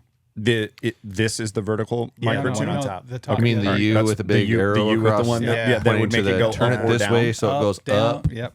Yeah. So Aside from that. significantly larger. And there's what do they call those? The Yeah, I don't grooves even need cheaters to see this. And the Fantastic. location. It's sitting easy right to on get at. top. Well, Not only that. yeah. So cut to the chase. I didn't like how our micro tune knob on the Everest and Epsilon was like in the We've got it middle, locked down. right? Yeah, Mike is. And so trying to get under those cable guards and the roller guards was just a Absolute nightmare. nightmare. 100% nightmare. Thank And- you so much for putting that And at so an what angle. we did is we actually moved the micro tune knob for the vertical adjustment a little more inward. Inwards. And you'll notice that the knob kind of hangs over the plane or the inside surface yeah. just a bit. Oh, yeah. Yeah. Oh, look at you. No, that's very So- smart. Aren't you, So you can when stick you- your finger right in here. And Yeah, just that's right. Yeah. Yeah. Instead of trying to hold it here That's where there's a right. bow in your or way. get a Allen wrench and push the Yeah. knob. Yeah. Well, I've done that one Yeah. before for yeah. sure. What a nightmare. Yeah. So you'll now- lock that screw there in the back. These are all such simple things. Why in the hell does it take? Does R7 mean you've had 7 rests? Just out of curiosity. Okay. Why does it take 7 rests? Sharp as marble. I know, like and only you guys have gotten to this point. Like everybody else doesn't do that. It's like, Well, thank you. So Again- you skipped ahead because what Sorry. you're talking about I'm excited. I I'm know. a Well, this ADHD. This is a big deal for everybody It's who huge. has had who has literally been like, man, I've got something loose on my wrist and I'm in the woods and I don't have that little tiny Allen wrench that I need to get to this thing. You don't need that anymore because you guys have made it accessible for me to just use my one kit that I bring everywhere and not any loose wrenches. That alone's worth the price tag. I 100% agree because this is smart. Usability went up with this. The other one was, it was tolerable, but this is better. well, This to me is literally worth buying the rest for. Like Well, that's what I'm 1000%. just saying for me. yeah. We'll get to that. We'll get to Keep that. going. But you do buy $10,000 watches, so Don't worry there's about that. Don't worry about that. everybody. I'm going to use. I totally think it's. I also agree. It's fully worth it. Like it's such a pain in the ass to try to adjust some of these things. That you've made it very easy. I mean, you find yourself avoiding adjusting it because it's so hard to get it if you don't absolutely have to. Here's and back to the micro tune knob on top, right? I found myself using the gang adjustment and not the micro tune because you couldn't get to it. You couldn't get to It's it. a pain in the. I'm Yeah, like, you're this just like is- loosen the side, drop the whole this thing is down, tighten it not- back up. This is not acceptable, right? Yeah. And we when we do our testing and all that kind of stuff, we do as much as we can. But one of the things, variables in this whole market for us is bow manufacturers, right? Sure. They're moving geometries, and so we communicate with them like, hey, can you give us your keep out zone or your keep in zones, those kinds of things. So we're always trying to partner with them, make sure we don't have a oopsie along the way. But that's the moving target. And so what was acceptable 4 years ago when we brought out the Epsilon is not acceptable now, right? And I wanted to mention this. If you go back and you look at our Versa rest or even our first prototype rest to today, back then you couldn't imagine that.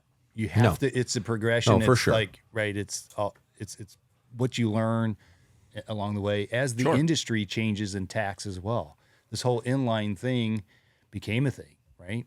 Yeah. And so you can't Yeah, when you imagine guys that. started, that wasn't a thing at all. Like it was just stuff hanging off the sides of bows everywhere, and now everything's much Right. more And tight to the center of the bow. And, when it makes sense, it makes sense. Yeah. So that knob's really easy to get to now, and now we'll get to the fastener for the up down, right? For your vertical adjustment. It comes in from an angle, about a 45-degree angle. No longer do you have the fastener that is right perpendicular to the side of the bow riser. You can actually get your long Allen wrench T-handle in there from the side. Which is which is helpful. So if you have your quiver on there and arrows or whatever, you don't have to fuss with that. And these all sound really small and very easy to discount as a manufacturer. This thing's so good. Oh, I'm sure. You're talking about it's a rest? yeah. Oh, okay. It's so good. All right.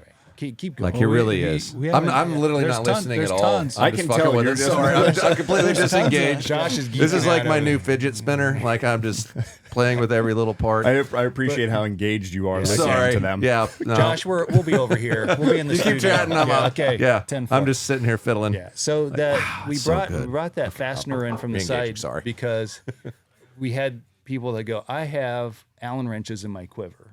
The Easton, they're clunky, the big handle ones, and I cannot get it. It's just a pain in the to get at it. So we like took ourselves out of. It's hard to do in the industry because you're in your groove, right? You're in your lane. You got an approach for how you solve or go about solving problems mechanically in this case. So taking yourself out of that, and it's easy to go, well, live with it, right? You got an Allen wrench in your quiver thing, but we are like, yeah, that would be something we need to think about. And so we coined the term this wedge lock technology. What you'll see in this system is everything is a angled surface, wedges things together, pulls things together, from what I just said on the integrate dovetail all the way to the cord, right? We have integrated this wedge lock technology, and we'll show you where we implement them. And when that spot is, instead of having the block on the back end, right, we left the block there and we brought that fastener in from an angle. And so it sounds simple, but to your point, Josh, it's there's every aha moment, every invention, it's there every day. It just takes someone's brain to go, oh, let me try it that way or that way, right? And it takes iterations before you get to it. And then it also, like, we found this out talking to all the different product manufacturers, is their capabilities with the actual manufacturing changes over time. Their access to certain things. Somebody will bring something forward and go, hey, have you ever heard of magnesium? And you go, wow, we should make a Peep out of that. Like. Well, again, right, the aesthetics of this, rest jumping into that, we wanted also to, when we're making this move, right, this ecosystem move to the integrate, we wanted to make sure that it was undeniably unmistakable of this migration. Right? So back to your point, Brandon, about manufacturing, I think my perspective is that the advancements in manufacturing is what's going to make archery the next step in archery. Sure. If you went to a machine shop when we started, John, 10 years ago, 2010, and said, go make that, they're like, well, it's going to take me a day to make that part. It's going to take me 4 days, and your rest is $1,300. Exactly. Right. You're going to have $1,000 rest. With the advancements in the capability in manufacturing and all these different CNC type machines, and Sean can talk a lot more about that, what we're doing, but it enables more creativity in how you can realize a design. And so we put that to the test in this R7, and that's the aesthetics. I said, I don't want a fastener on the top for the windage adjustment, and that's what we'll get to next, which is that set screw in the side. Josh has already messed around. I already played with it. Yeah. Did you go click? I have one complaint. Okay. They're different sizes. Yeah. So that's kind of like the Peep. well, That's it. and to bring some of these different features together, where we're thinking about where you're accessing stuff. That was one of our big things we had when we sat down and we said, what do we want? What are the things our people are asking for in a rest, and what are the features that we want to put in a rest? And one of them was same size Allen wrench. Yep. And we tried every which way we could, but we couldn't. We just couldn't do it, with design space, because that's the problem is it gets big where it won't fit certain risers if you go same size screws, or certain size screws aren't strong enough for certain features so. Yeah. No, we tried. That's all I got. I just wish that you guys would have done a complaint wish you about would have done a Is so that these two aren't the same. Like if your windage and elevation aren't the same. Because then but I mean, guys carrying a wrench anyway, it's not the end of the world. It'd just be kind of nice while you were messing with it. You didn't need a different wrench. Right. I get it. Like I'm sitting here doing this and I'm going, I understand why that's as big as it is. And that wouldn't make sense here. Right. I get it. But So moving back, so we have that angled vertical lockdown screw, and now for the windage, one of the things I'm like, we just got to change it all up, and so we didn't want that whole vertical windage adjustment with the stubby Allen wrench, right? You got to put that in the package and all that stuff. Yep. And so back to the accessibility of the as a feature to make the adjustments and lock them down. We challenged the team to say, hey, we want to have that coming from the side. So how do you do that, right? And so when you kind of throw down the gauntlet, it kind of forces people to be creative, right? And think of different ways. So what's in there, I'll tell you, that fastener, that set screw that comes in from the side, pushes on a brass slug. On the other side of the brass slug is a ramped surface. Yep. So as you screw in the fastener, you push the slug in, it hits the ramped surface. The ramped surface takes the slugs and moves it in the other direction. Gotcha. Locks down the dovetail. And then when you take it out, right, when you go, okay, well, maybe it will get stuck and I won't be able to move it left to right. So when you, take the fastener out or loosen it up, there's a spring on the other side that pushes the brass slug out. Yeah. So it disengages it, so you can get back to your micro tune, which we've improved drastically. Correct. Oh, it is. yeah. Both of these so are much thicker. Yeah. so nice. They're Just very to feel the clicky. engagement. And It's very clicky. Clicky. Taking out the very backlash Technical. so that it Very starts technical. moving. I use big words. Me too. Very Primary clicky. colors, big crayons. Yeah, 100%. That's all I do. God, it's Can I just- play with this one? It's so. Is it broke loose? It's just. So Thank you. That's so good. Can you break this? do you loose need for a me? tissue, Josh? We brought a tissue. I'm on the verge of crying. You know, Yeah, like, get a box like of- 20 a- or 30-ish years of, Jackery. messing with rests and just being like, God, why? This is so stupid. Like, I can't find wrong other than having to do that. Yeah. That's it. That's all I got. Like, I need two different wrenches to operate And it. I'll It's say just- this wedge lock technology, yeah. which is instead Feel of that? Yeah. instead Yeah. of Feel the using Yeah, that feels like a $10,000 watch, doesn't it? oh yeah You know what? today only. There's a lot of parallels. Use discount code BMAC to get 10% off that $10,000 watch. If you write that wish. down, we'll pay it for you. 15% after January 1st. Hey, Right? you get them out. You can get Josh's Get to YouTube 100K. channel Yeah. to 100 subscribers That's or more. right, 100,000. Call now. Gotta get there. Here's looking at that. Yeah. All right, we're No, all seriously, in now. like, Can I get through the rest of the design? I'm sorry. Yeah. You don't Yeah, we still understand got how a ton happy of I am. features packed in this. All right, baby, and we're let not me be even- happy for a minute, damn it. All right, fine. Like I'm really elatedly happy. Maybe we think should take a like- strategic pause. I'm tempted to like actually take all the major rests on the market and rip them apart, lay them on a counter, and let people look at them.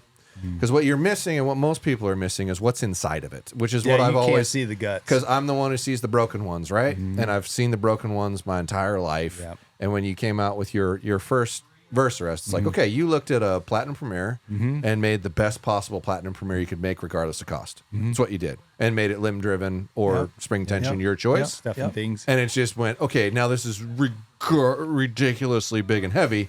How do we maintain this, but make it like not Sexy. big, Yep. and make it sexy? Yep. And man, that I like to look at a product and go, how are you going to make this better? I don't know how you're going to make that better. I'm like, really I don't don't. know what to do next.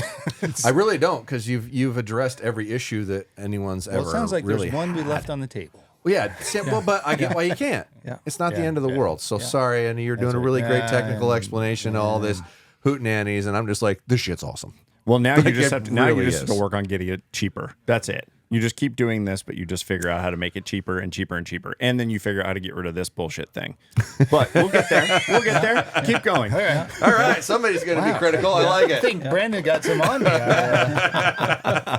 Gallagher, that's your nickname. I get that's not the best. by the way. Watermelons over here. It's not the best looking thing. I'll give you that on the little rubber hootenanny. Hootenanny. Okay, Hootenanny. well, all right. Yeah. So Keep going on the moving rest. back. So let's talk about the microtunes. A lot of us in the industry have always used 440 screws. 40, is that right? 440 screws. Yeah. Yep. In this case, what we did is we increased the size to 640s. And what that does is it allows on our microtunes a flat head on one side, so you get the cup and the cone, and that also helps with the play on both sides. And our microtune knob has the chamfered cup on the other side, so you get 2 cups and a cone. And when you turn it with the 640, you don't get the wobble that sometimes you get when the 440s bend because they're really much smaller in diameter. So we increased the size of that because you're going to ask me about weight, and all these things go into improving it, trying to make it lighter, right? These I wasn't are all going to the ask you about weight. This is the lightest thing you put on your bow. Like I personally think You won't- arguing about weight. Now you won't we're talking about a believe- Versarest to now. That's a different discussion. But in today's world, You won't like believe this is what we did. this is about one of the lightest things you're going to bolt on your bow overall. Why are you complaining true. about the weight of this? Well, Complain about the weight of a again, sight. right? The customers, if that's what they worry about, we have to take those things into consideration to the best of our ability against all the conspiring constraints that are out there, mass, tolerances, figure it all out. So that's the microtune. We talked about this, again, using wedge lock technology and everything to lock everything down. And all these things actually increase the surface area that's natively in these kind of designs, these right angle kind of things. So when you crank down, again, the vertical, when you crank it down, you get all that surface area. And that's why it goes and just stops, right? So we didn't change anything in that, what we call the transmission. So the crown jewel of any mechanism, once you figure it out, you don't really want to change it. Right? So 'Cause you're that's the, where the the reliability guts that makes That's the right. the spring action. diameter of essentially. the shaft that we have, the bearings, the spring that is tried and true. Our warranty issues are just ridiculously low. I mean, I forgot who mentioned that on one of your podcasts, right? You don't get credit for that. We warranty things because someone said, they and shot a Stacy's here, release through they're there. like, I let go of my release. Yeah. And you're And like, it slammed into my This ROS. feels like Right. it shouldn't be my it works, but can responsibility, you but fix we'll do it. You know, it's one of those. Yeah. Like, Yeah. sure, we can do that. Sure. But so we didn't really game any of that because that, again, is what our name is, our foundation is based on, which is that brutal reality of reliability in our system. So nothing's really changed there. You still have the adjustment on the bottom. Yep, you still. So if you look at the bottom of the rest, when we came out with the Everest, we had the 2 set screws in there. No longer the washers. We have the side locking system. We migrated that to the Epsilon V2 last year, and that's in the baseline So we here have as well. basically infinite. Yeah, you launcher can angle manipulate the adjustment. angle, which once Yeah, again, microtune. very few other rests offer you the ability to change the angle that your launcher sits at. And from you coming from a target archery background, that's actually a really relevantly important thing in certain instances. Your standard hunter is not necessarily going to benefit from that, but if you're starting to get a little bit of contact for some reason on your launcher, you can adjust it. Yep. That's the main. Whereas if you're just stuck with contact on 1 degree brand freedom. X, 1 you're degree stuck freedom. you're stuck. There's no way around it. So I mean, it's another problem that you didn't know you had. Yeah. That you have a solution for, which is how you can look at your product and see that's what each way of it. You're like, yep, here's a problem. How do we resolve that? Whether you're aware that you have the problem or not. So it's just, So we'll just talk about the containment brackets real quick. The containment bracket, one of the things, again, these are just fine details, but in the design process, when we wanted to go for that complex surface, that rounded surface on the back end, looks like it's radiused. We want to make sure that the containment bracket didn't break that line, that contour. So it has, the aesthetics are nice and it's very functional. It's based on our approach for the the substrate mold and the over mold. So it's You still have full containment on that, and it's quiet out of the gate. Yeah, that's the part. That's the part that is why I don't have one on my bow already. What's that? That you were. Oh, yeah. You did have we had fussed fitting. that. Yeah, I was Yeah, we had talking to fussed Josh about it. I'm like, hey, if you get here by Tuesday, I'll put it on my bow and shoot it before they get there and have some real feedback in it. But Yeah. Nope. So Yep. Yeah. do you want to elaborate? Like the other nice thing is a 2-piece Yes. That's what I containment was saying. bracket. Go ahead. Yeah. And we've found a lot of guys will take that top containment bracket off. Yep. And dump an arrow on the top. we actually make a target plug that will fill that space Yep. for the top containment bracket. So a lot of guys don't want that top because they want a fast load or Yeah, they don't want to have to monkey it through if they're not in a situation where they're Right. they're not worried about it coming out of Right. the cage. right. Yeah, no, makes perfect sense. Yep. And then you'll notice that the launcher has a new air quotes felt on it. Yeah. Yeah. So we've done a lot of testing with different materials, conventional felt. Comes pre-installed, Pre-installed on on here? it. Hell yeah. Yeah. So you just bolt and go. And so we made a test fixture, and we literally like hung weights off the end of the arrows and just had this thing sliding over. Violining. You know, it's just doing that, and we come back in the weekend and we would count the cycles and all that. And at the end of the day, that material was the winner. So it's super quiet, super reliable, has very low wear, and I think everyone's really going to like it.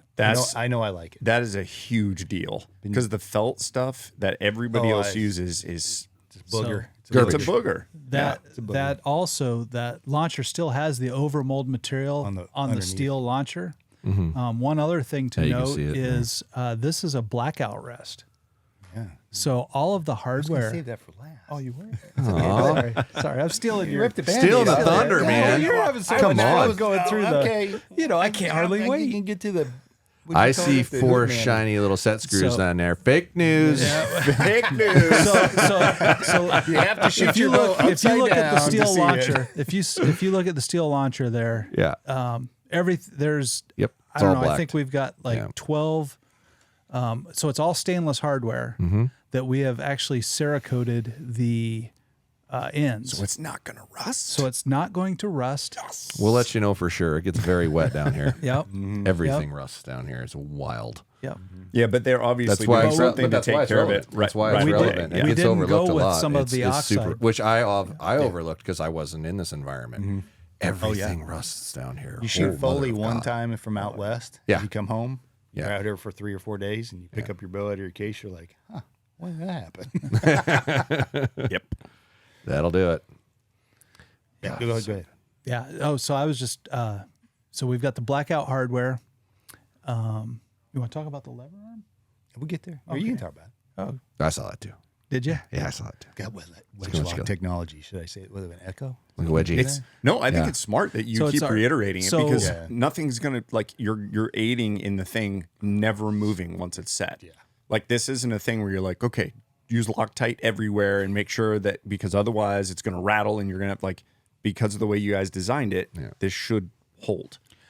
So you'll see a little 3D printed part on there. We call that our slacker, and that's just to keep the slack cord kind of You know managed. how everyone does like half hitches? Yep. Including me, Yep. like 14 of them. And you're like, because I really want that extra little bit just in Yep. case. Just Well, in I case. used to have something that looked like that out of metal with a little That's rubber the O-ring Easy on it. Glide, and That's so Easy that's Glide. why Yeah. I wanted to point that out. And this is not an Easy Glide. This is not meant to hold your cord under tension, although it does a pretty good job of that. But our actual wedge lock lever arm is now an all one-piece lever arm that we've improved. We came out with a what was it, cord clamp lever arm last year. We Couple years ago.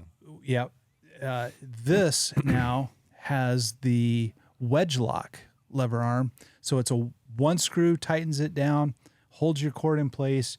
You could just get rid of that slacker if you wanted, but the slacker is nice to have that. So the tail of your limb actuated cord or cable cord, it basically manages the tail, so it's not flopping around. You don't have to put a bunch of half hitches and whatnot in it. Or do what I do, and it just gets super frayed every time your shit just frays Your over wind time. indicator. Yeah, exactly. There you Yeah, go. wind indicator. That's why No, I do it. love that. I That's actually really smart. liked the its predecessor personally. I really did. I know some people complained about it. I really didn't have it worked problems with it. great. I thought it was, this is liked it simple. too. Yeah. But you would see fraying or whatnot over time, and then it's ripping, it's cutting, blah blah Right. blah. Right. But It's an eloquent solution. we're just trying to, again, tidy up these details, because if people care, if people take enough time to mention it to you, they care about your product and they want you to succeed, right? Yep. So it might take us a little while because we don't do design cycles every year or two, but we're listening all the time. And when we do come out with something, right, we're just refining it. And that slacker is just a small detail, but it's, hey, I don't want to half hitch I hated doing that. It drove me crazy. I'm like, we got to do something different. It also is nice because I like the idea of being able to leave that long just in case something you happens. can leave it as long as you want. Yeah, I like that idea. But on the lever arm that Sean was mentioning, that wedge lock technology, there's a little groove in there, and there's a little slug wedge with the fastener that goes in on the angle. And so when you tighten it down, it clamps to the shaft, the octagon shaft. So we should mention that. If for some reason you don't like that and you want to run a different lever arm, all our lever arms, except for the ones on the primer, share the same geometry. So they're all interchangeable. Gotcha. I mean, that's kind of nice just in case something happens and somebody has a spare rest, they can swap it out. Yeah. I find that's very unlikely, but that's kind of a nice thing to know. But you can see that cord comes in from the front, wraps through, and it goes down one of those surfaces. And when you crank that fastener down, you have more surface area, and it just compresses, brings those two surfaces together, and just locks it down. It's not just a screw It's pushing it's not the mashing it like this with a fastener that turns it, that might change it. So you can use that slacker to get the tension right where you want it, then crank, then tighten the lever arm fastener down, and it just compresses it in situ. Honestly, that was one of my favorite things when we were prototyping them, and I'm shooting, getting ready for ASAs and whatnot. That lever arm, I'm like, this is that's the one. How easy is it to feed? It's a very common issue, like really super common issue. So it's like you guys are screwed for an R8. I'm just gonna say I don't know how you're making an R8. I don't know how it's happening. We have some ideas. It's great. I love it, but I don't know how you're doing it. Is it easy to feed this through? If it is, you can actually just take the fastener all the way out and the slug, feed it through, and then pop it back It's in. pretty straightforward. We can take one apart. No, it's easy. okay. No, it's No, simple I can too, see 'cause when it. you I can loosen, see you it. can pull it off the spindle if you needed to Yeah. too. Yep. Like, and just slides back on and it's grooved. I mean, like, Yeah. So looks like you thought of everything. we tried. We listened to ourselves. We listened to every piece of feedback we got, whether we heard it once or we heard it 10 times. And again, it just sometimes takes takes us a while to make sure we can have time to integrate it in the next offering. Yeah, what you don't want to do is rush into an improvement just to have the improvement and have it cause another problem. Right? You got to work your way through it and make sure it all works correctly over time. And for those that I know, Josh said, not a big deal, but it weighs 4.1 ounces, and that's how much the predecessor weighs. So the Epsilon V2 was 4.1 ounces. So it's a quarter of a pound. Like, And what you and were like, saying, if you you- won't believe if how you- many people complain about that. do you want it to work and want it to work correctly and be precise bomb-proof, and be I'm telling consistent? you. Yeah, bomb proof. Yeah. Yeah. A balsa wood plane's awfully light. doesn't mean it's going to hold up. Like this, True. and this is the thing. This is one thing that's always a moving part. When you think about sights, they're stationary when they're being shot. This is moving every time you fire it. Like internal components functioning, going up and down, and reacting to the shock of the bow in a loose state. Like the precision of the internal components of these things are stupid important. Yeah. And if you look at the internal components of a lot of other arrow rests, they're shit. Like there's a reason they fail. There's a reason they break. Like that, this ain't gonna break. Like I don't know how it could. Well, It might have to have a million arrows through it to get something to eventually wear through something. But like, it's just really, really good, and that's cool. So you wanted to talk. We have now, I don't know the correct way to say it, but you can now swap or change. We call it the or- exchange. Yeah. So now we have our what we're calling our PRS. So for premium rest series exchange exchange spacer torque tuning system. And what this is spacers to allow you to torque tune. We're actually have kits that will be available. These are just 0.3 of an inch, so 3/100ths of an inch, thick spacers. Allen wrench. Yeah, I'd like to throw it on a hamstring. So yeah, we have a 0.4 and a 0.5 spacer as well. Okay. So by changing the different spacer configuration, you can torque tune your rest in 0.100 increments to torque tune. Oh boy. So we actually have a kit that comes with 5 spacers. It comes with 2 300-inch spacers, 2 400-inch spacers, and 1 1/2-inch or 500-inch spacer. And by changing those and configuring them in different configurements, you can move your rest back in different increments of 100 inches. Yeah. Or 0.100. Yeah, 100 yeah. inches. Yeah. 100. Yeah. Yeah. So, slap it on there. I just want to get it in front of the camera wants so to that get it people here, can so see what you- we're talking Yeah, about. because we're Put it in talking front of about the it, but camera. you're like visually, they're going to have a hard time wrapping their head around it. right. So I'm not even going to put the, Yeah, the, sure. the That's fine. screw in here. Yeah, and people will, when they see it, they'll be like, oh, I get the idea Yeah. what that is.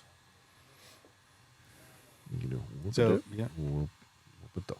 So, yeah, just to elaborate a little bit more, right? If you take that whole stack off, the bracket that's mounted to the dovetail, go ahead and take that off.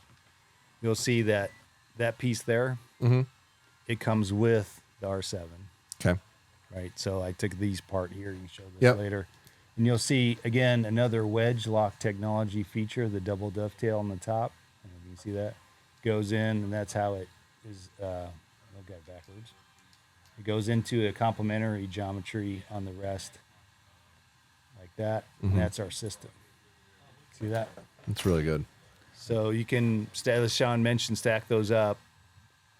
And if you have multiple there, like I'll run 2 of those, I can now exchange my entire rest and arrow configuration for Oh yeah, one just bow. pop it off, throw the Put other the one back fastener from on. the bottom, and then take it off, remove the lever arm, and then put the next arrow rest configuration on What material are these? it. Those are aluminum. 6061. Yeah. Yeah, And so- those happen to be Cerakoted. Cerakoted. Those are prototypes. The normal spacers are going to be all anodized. Anodized? Yeah. Yeah. And they'll be the same finish as the rest. Yep. You know? Yep. Okay, Yes. Yeah. got it. And they'll Yeah. come in a kit, in Yeah. a case. Winner, of course. So well, No, they won't. they come in a clamshell, And then but there'll be felt inserts that you can get. Yeah, to put in your Well, case. of course, Okay, of come course on, man. you can. So now what Now, was your, the you fact, said that you, something can, the earlier fact that about you can take it off and tossing interchange it with this. another rest Yeah. now does make relevant sense why you have a super expensive case to put it in. We just let you walk out on Brandon the plank, loves you know? this shit, though. Just for the record, he loves things like this. I'm just like, Well, all the- I can think of is how much more Well, did the here's rest the have deal. to be? you're not gonna throw that away. You're gonna take that, even if you The didn't number have of some, those things and you're that I have going, thrown away and you're, in my life you're is gonna like, pull this I am out. not You're gonna put storing Allen this. wrenchers in there. You're Well, gonna here's the put deal. batteries in there. And then I'm for- going to I'm put it not, but next to someone all my will. Ultraview sight cases. Yeah, Brandon will have a wall No, of this I mean, crap, listen, and mine will be in the people- trash like that. When people are I'm not buying, storing when they're this. buying a premium product, they care about the packaging because they want to Yes. know that you guys have thought of everything. So that's the reason. And comment below. I understand. There's a lot of people that are like, I don't care about the packaging. Make it $10 cheaper. That's probably not also costing them $10. So it's not I going would to say, get that and much cheaper. I like you. I've got CBE site packages. I've got everyone's Cases, all that, cases, yeah, right? it's like, Because we're in the rest category, it's a little bit smaller, and you can actually fit that in your pouches in your quiver. In all fairness, right? you could probably put all kinds of little You can put your miscellaneous things wrenches like in that there, and and actually you can practically instead use of it like- where the hard cases on a site don't Yeah, make you- a whole lot all of your sense. wrenches, Yeah. Because all your- you're not going to do that. yeah. So I'm trying not to be critical. And I understand that we live in an age that the presentation when someone actually gets it is really relevant. Josh, to me, I care about function, and that's why it's hard for me. Because I literally look at it from the standpoint of how much more did this have to be because of this.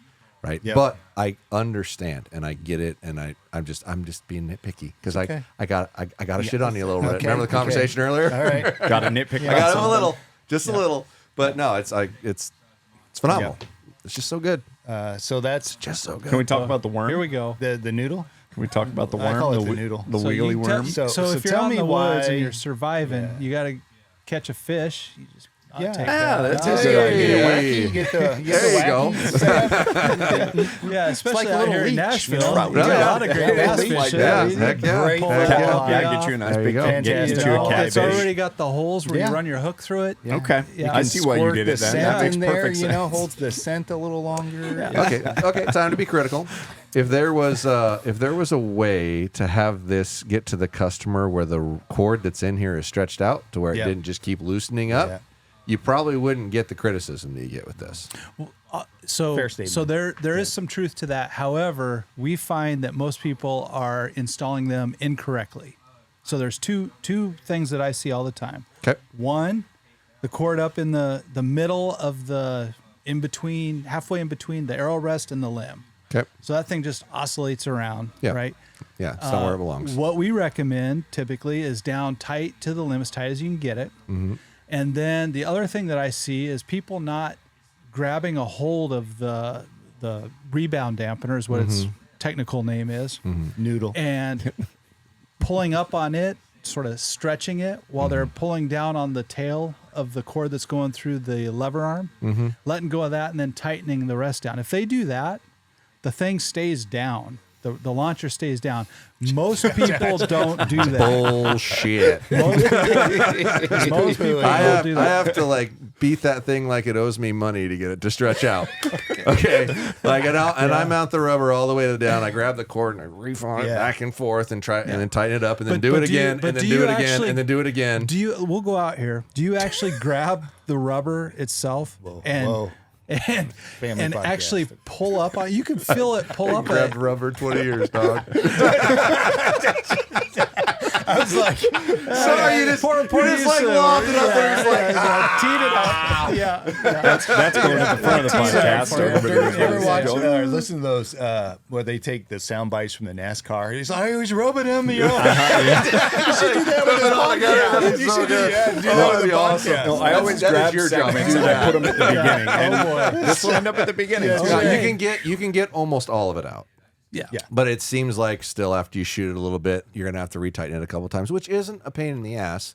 But your average everyday customer that doesn't know his head from a hole in the ground is probably coming back down and going, "My rest's up." That's the problem. That's the real problem. Yeah. If there was a way to ensure that stretch was out of it when it was installed, that's less comebacks. Sure. And as minimal as that realistically seems, that's an experience that a customer has. Just like this is an totally. experience that a customer has. And then they also may not even know it because what they're going to get is they may end up getting contact or something like that. And all of a sudden they're like, what the hell's going on? And they don't know that you just got to tighten some stuff up. Sure. Yeah. They probably have a box of 200,000 of these that they're like, we got to get through them. Sorry, Maybe guys. that's what it is. Yeah. Do you know why it is Yeah. in existence? Yeah. That's Maybe the that's thing. the question we should ask ourselves. Yeah. Do you know what that actually does? It absorbs the movement of the limb going up and down and against the cord, so the cord itself doesn't stretch or cut. It's Yes, not no? so much the cord stretching, really. It's more it's It's a- rebound dampener. So I'm I know, guessing we it put a helps lot- with a lot in these rebound. names. yeah. So But there, you- it You does want to call it the two Rodman or the major Barkley? two major features that it accounts for is it manages the bounce back. So on a limb actuated rest, when the bow discharges and fires, it drives the launcher to the down position. And some of our competitors have had issues with launcher bouncing back up, contacting the back end of the arrow. Yeah, the timing being just right. So we've analyzed this with high-speed cameras and stuff, and when you add in a spring, or in this case a dampener, it manages it and it keeps that launcher coming down, and it still bounces. But instead of it bouncing up like this, it acts like a kind of a harmonic dampener, if you will. It keeps it down out of the way of the back end of the arrow. That's one thing. The other thing that it does is much force and energy that all these bows are imparting into the internals of the rest, the bearings, etc. That softens all of that force, and it salvages the inside of the rest. basically. Gotcha. So we've established it's Shock necessary. Now absorber. just get the Yeah. stretch out of it. Yeah. Well, we had. Does it have to be like? Does it have to be as user unfriendly as it is? So we started with a spring, if you remember. I remember the Yeah. spring. Yep. I do recall. So the first we time got- somebody pops got- their string off their boat, just Oh, spring got all right. stretched So out. we Like, just "Ew." everyone hated the spring. I didn't hate it. I didn't hate the hate spring. it. I No, didn't well, hate it at all. again, Yeah. right? Yeah. We never had any issues with the spring, but Yeah. you would be surprised at how many people look at that, and perception is everything. So the problem is when you put a spring on there and they go, Stretches. I'm going to stretch it out or I'm going to then- break I'm it. going to catch it on a On a branch or branch, whatever. on the I path. get it. It is Yeah, yeah. it is a failure point for sure. With the rebound dampener, with that cord being weaved all the way through, the cord is all in one piece and still tied to your limb, and we've never had one fail in terms of it coming apart that way. Yeah. No, no, I've Does never it seen have to one. go through Yeah. as many times as it goes through? Because I think that's part of the break-in period is how many times it loops through this. That's a good So question, honestly. So again, in every design, there's constraints that you're trying to trade. So the answer is yes, but then we have to change the durometer of it, right? Okay. Because you got to get the elasticity, the Yeah. spring function, Yeah, right? the give and so take, yeah. we can have it go through a lot of times. If that was a higher durometer, it would be like a brick. What And does so when- what does durometer it's mean? this, Flex. it's the Okay. yeah, The amount how of flex that squishy- it has in it? technical squishiness. Squishy. all right. Squishy. Yeah. Yeah. Squishy. Got it. How pliable the material is, right? Okay. Compressible, pliable it is. So flexible, yeah, things like that. That's a lifestyle. I'm not. Prefer it's my way. I'm not. This isn't like the end of the world, but it is a thing where people have issues with it when they're first getting it set up. But like you explained, hey, here's how you do it. But how many guys frickin' read that stuff? Maybe You're I'll back, go you're pull back up a to the, YouTube you're back to video. the third access level tool when Exactly. nobody knew what third access was. Right. Yeah. Understanding why that's not there, tying how into it's Peep, you beneficial. know. It goes back to education, really, and It explaining. does. Yeah. Trying to explain No. why that's actually a beneficial thing, even if there It is a is. little bit of a process to get it right. Yeah, and I don't think anybody's ever taken the rest off and thrown it away. Been like, well, this is garbage, and just chucked it in the trash. I just think that And there's a lot of guys that use it Yeah. without the rebound dampener. They do. Yeah. And Yep. They don't And like it it. works fine. And there's Yeah. people that buy that to use it on our competitors' rests Sure. to help with the bounce same back, issue. right? Yeah. So Yeah. functionally, it's a value, as Sean mentioned, we discussed. Could the implementation be improved? I'll take that for action. Well, if you just like about what that? I did, at least in Spokane, I don't have it here because I don't have the same tools, but I'd pull a cord through there, loop each end, and put it Yeah, in oh, my yeah, stretcher and just Yep. till it looked like it was going to snap, and then let it off. All right, we're good. And what do you know? It works. So how much you'd have to add to the cost of each rest to have that process to some degree. To Sean's point, to just right, if we could pull it through. if we could trust every person, I won't say dealer, every person to read the instructions and then put that thing where we recommend it, Yeah. then that'd be fine, right? Yeah. And we well, might. it's still have a little break in. I I disagree. I'm going to argue. I'm sorry. No. Did I mention the slacker? It's way better. Did I mention the slacker function? Yes, and I get, and that. Now it's easy. Yeah. Now it's Yeah. easy, which is part of why I love that other little part is Yeah. because you can absorb it with it, Yeah. and you're not like, okay, wrench, tighten, pull, Yeah. pliers, tighten, loosen, right?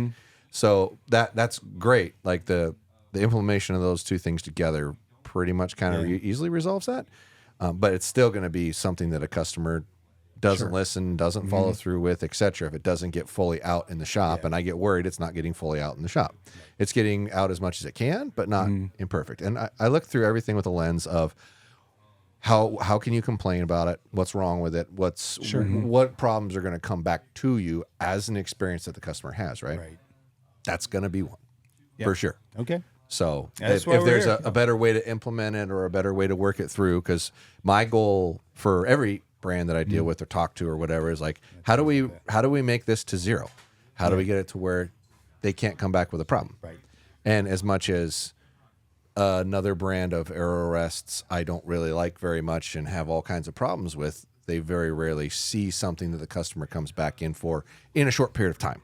Right. They're probably going to see that customer in a longer period of time with a way bigger problem, but the immediate reaction to the product itself Right. is Sure. a hang up in there. Yeah. But amazing product, just flat thanks. amazing product. Like, But wait, Call more. now. There's more. Call now. Oh my God, it's Christmas again. So Fast forward to July 2026. so we've updated the basically the riser arrow pad. So it's what's nice about this Lovely. pad is you can now it sticks better. We've changed the material. It's got more surface area to stick. There we go. Yeah. And then Yeah. it also comes with this piece here that you can you can see how I sort of custom modified so you're noise dampening, so you're yeah. not banging an arrow on a riser. That's awesome. Yeah. That would have been real handy when I deplatformed my arrow with the bear when I was shaking all nervous and tried to let down. And Yeah, exactly. This would have been great just yesterday when I picked up my bow and moved it around and it hit the little side of the riser a little bit and the deer went like that. Hey, what are you doing? Yeah. So that's Really called handy. our pillar arrow guide. Yeah. So Pillar. it's trimmable. You can cut it and fuss it. Well, and the thing I would praise you the most on is it's not very tall. Yeah, that's a big Yeah. deal. That's so nice. So many Yeah. of these things that are out there are so tall that it's like I got to run my rest way up here so my fletching doesn't nick it when it goes by. This wouldn't require that. That's It's almost nice. like You it can was trim it. designed by an arrow arrow rest Almost. manufacturer. Like that's great. Like that's Crazy really good. Yeah. Is this a separate item? Nope. Oh, that Can comes. it, can it be that's pur- awesome. Yeah. Can it be Yes, purchased as a it can separate be item? Purchased separately. That comes standard with our R7, which is kind of our flagship model, obviously. Do you have the? It reminds me Wait, of the call face now. sucker Yeah. alien. Yeah. I don't know why. Just don't know why. And you can trim it right if the front things are too high. That's, you want well, to trim that's it the beauty down. of that type of material. It's very Yeah. easy to just take a scissors and trim it down a little bit here or there, modify it for yourself. But that's, once again, a really well thought out problem with a viable functional solution that doesn't create another problem. Because most of them create another And problem. that sticks really well to those curved riser Curved shells. surfaces. Yeah. Where our the Hoyt's really original curved from the design, shoot-through. you'd stick it down there and pop right off. Yep. This, because of the way it's designed, it fits really well. So Nice. Yeah, that's very smart. We'll probably have to have bags of Okay, those in the so I shops think too. is that all the features of that one? all that's coming to mind, the laser marking, up, down, right, left. Yeah, made it all bigger. Yeah. Did all that stuff. Go ahead. No, All right. you go. Next thing. Hey, you do it. You do it. I don't want to do it. You do it. Somebody No, I don't want to do it. So You do it. We also updated the Everest. the Everest to be integrate compatible. Nice. We didn't really change much on it. This one's going to be at the $199.99 price point. Doesn't have blackout, but it has the same, what I like to say, the same, mechanism, the transmission that we all rely on. It has the containment brackets, obviously. It doesn't have microtune. Has the IMS compatible, and if you hold it, if you rotate it sideways, it is our. Right, yeah. I don't know if you can see what Yeah. The camera what's not that's- in it. What's not in it? It's almost perfectly in frame, Brandon. Yeah. Are you happy? The yellow is where it's focused, so it has to be both in frame and in focus. Oh, you got your two things. Details. I hate details. Exactly. So you can see the up down has changed a little bit. It's kind of a cool new look for some. Which is what I was trying to look at before lightweightedness. you got mad at me. No, now you can rotate it. Yeah. Can I turn it now? Yeah, sure. Look Thanks, at Dad. So Oh yeah, that's kind of cool. that's clean. Yeah. So we got this little lattice structure in the main block, and what that affords us when we're designing things, I'm always pushing the team, like, you got to shave some more off. Yeah. Right. And so what that does This bitch needs a diet. it needs a diet. So it's good. functional. Yeah. It saves us some weight, and it's our lightest arrow rest to date.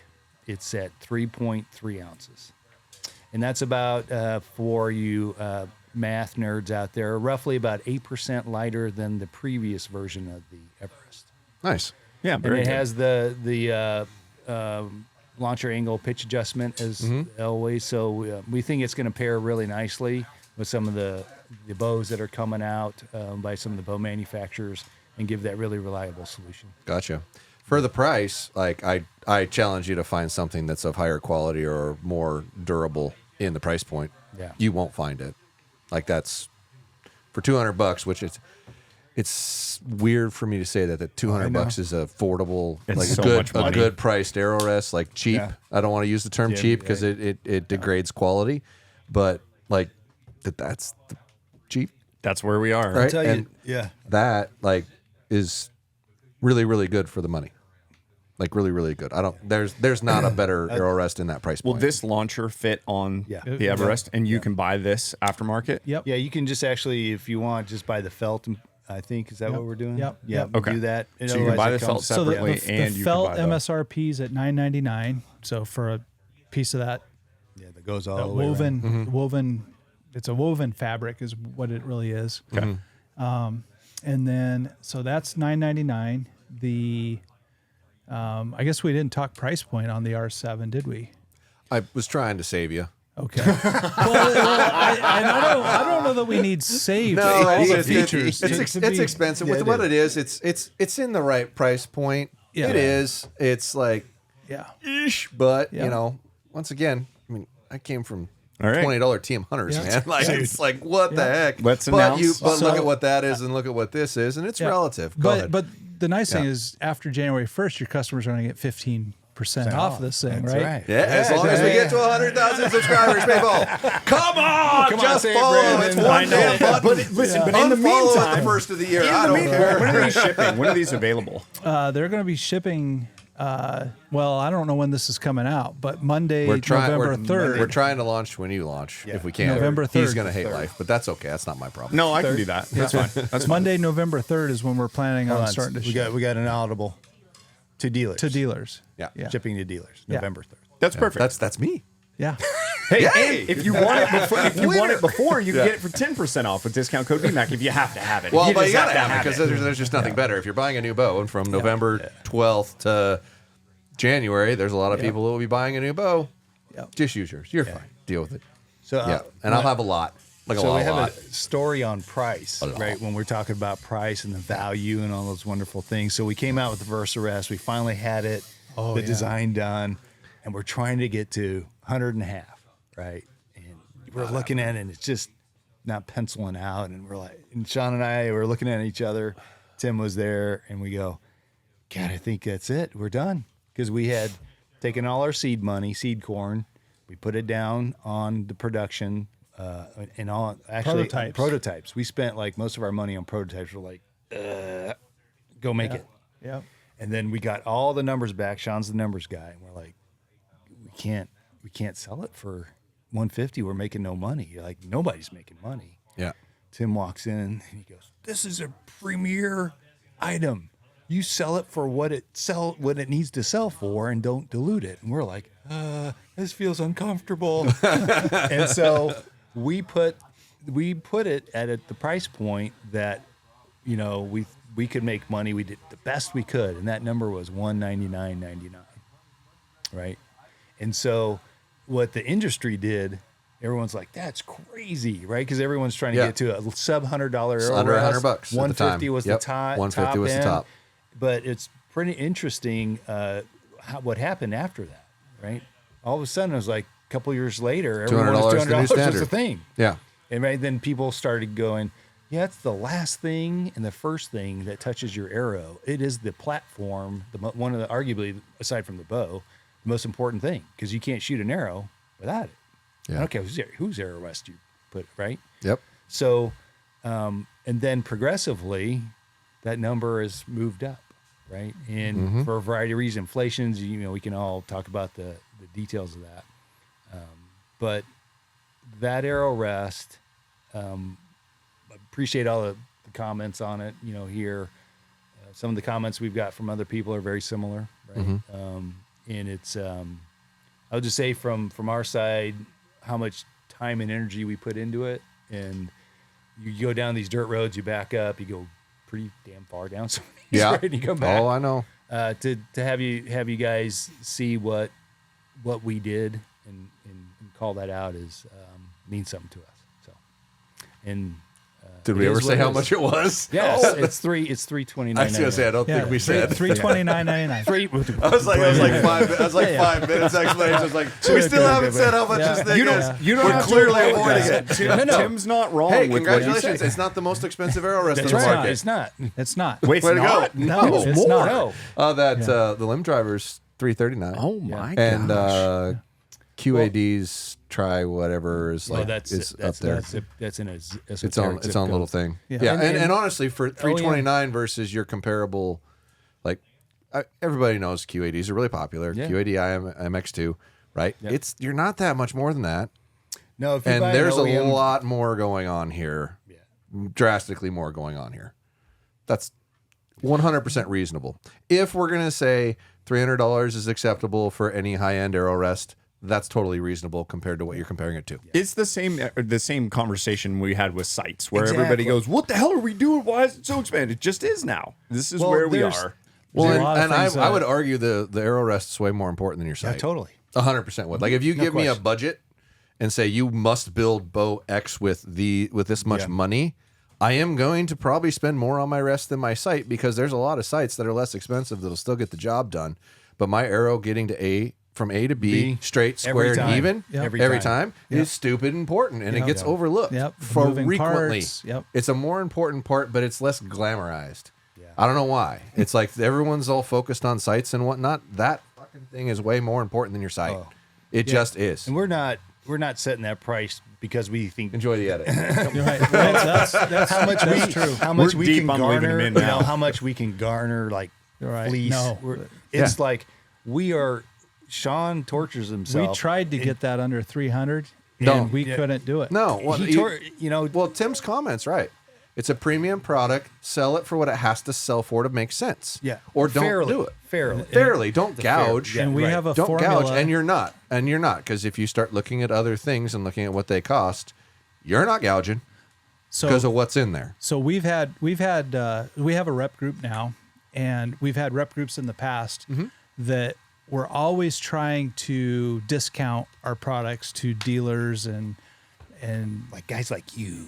well, they've got guys that they got to have X amount of points, or they're not buying it. Sorry. And just this one time, just to get your foot in the door and stuff. It's like, guys, if we do that, we're cutting our own throat. We won't be here tomorrow.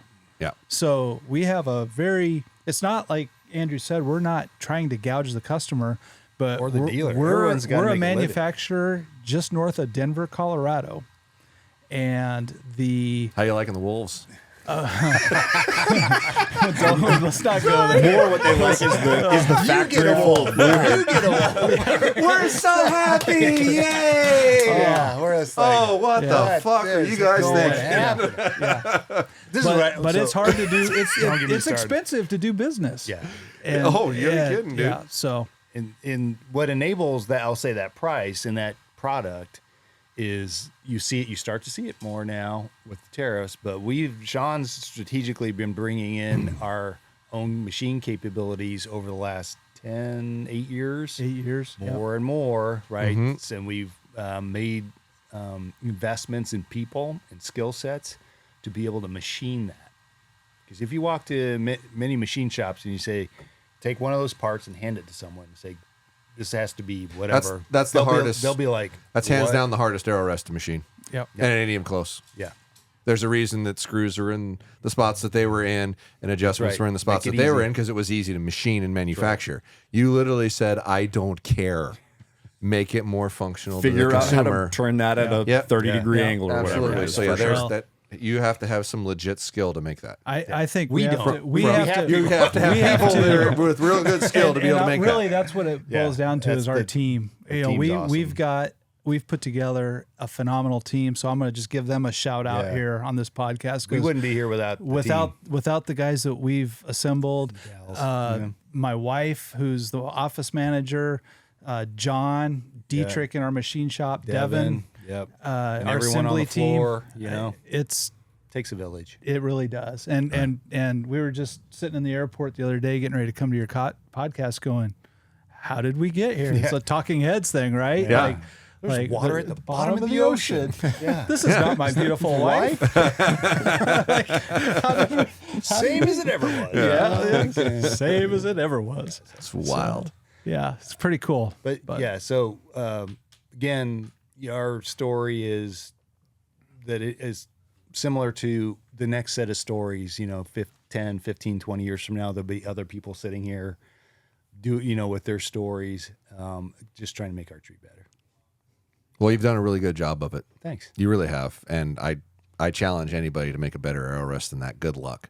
That's going to be really hard. And I appreciate that you think you have a plan for your R8, but it's not going to be much better because I don't know how you can make it much better because that thing's freaking awesome. Josh, I'm going to take that for action. You do. Go for it. Hey, Take it for action. hats off to you if you can achieve I got it. But one great way that you can do it. Just R8. We'll talk after this. Get rid of the word. We like it. Yeah, but no, honestly, man, like if that's the rest to buy, period, that I've seen them, played with them all, hands down best functioning thing.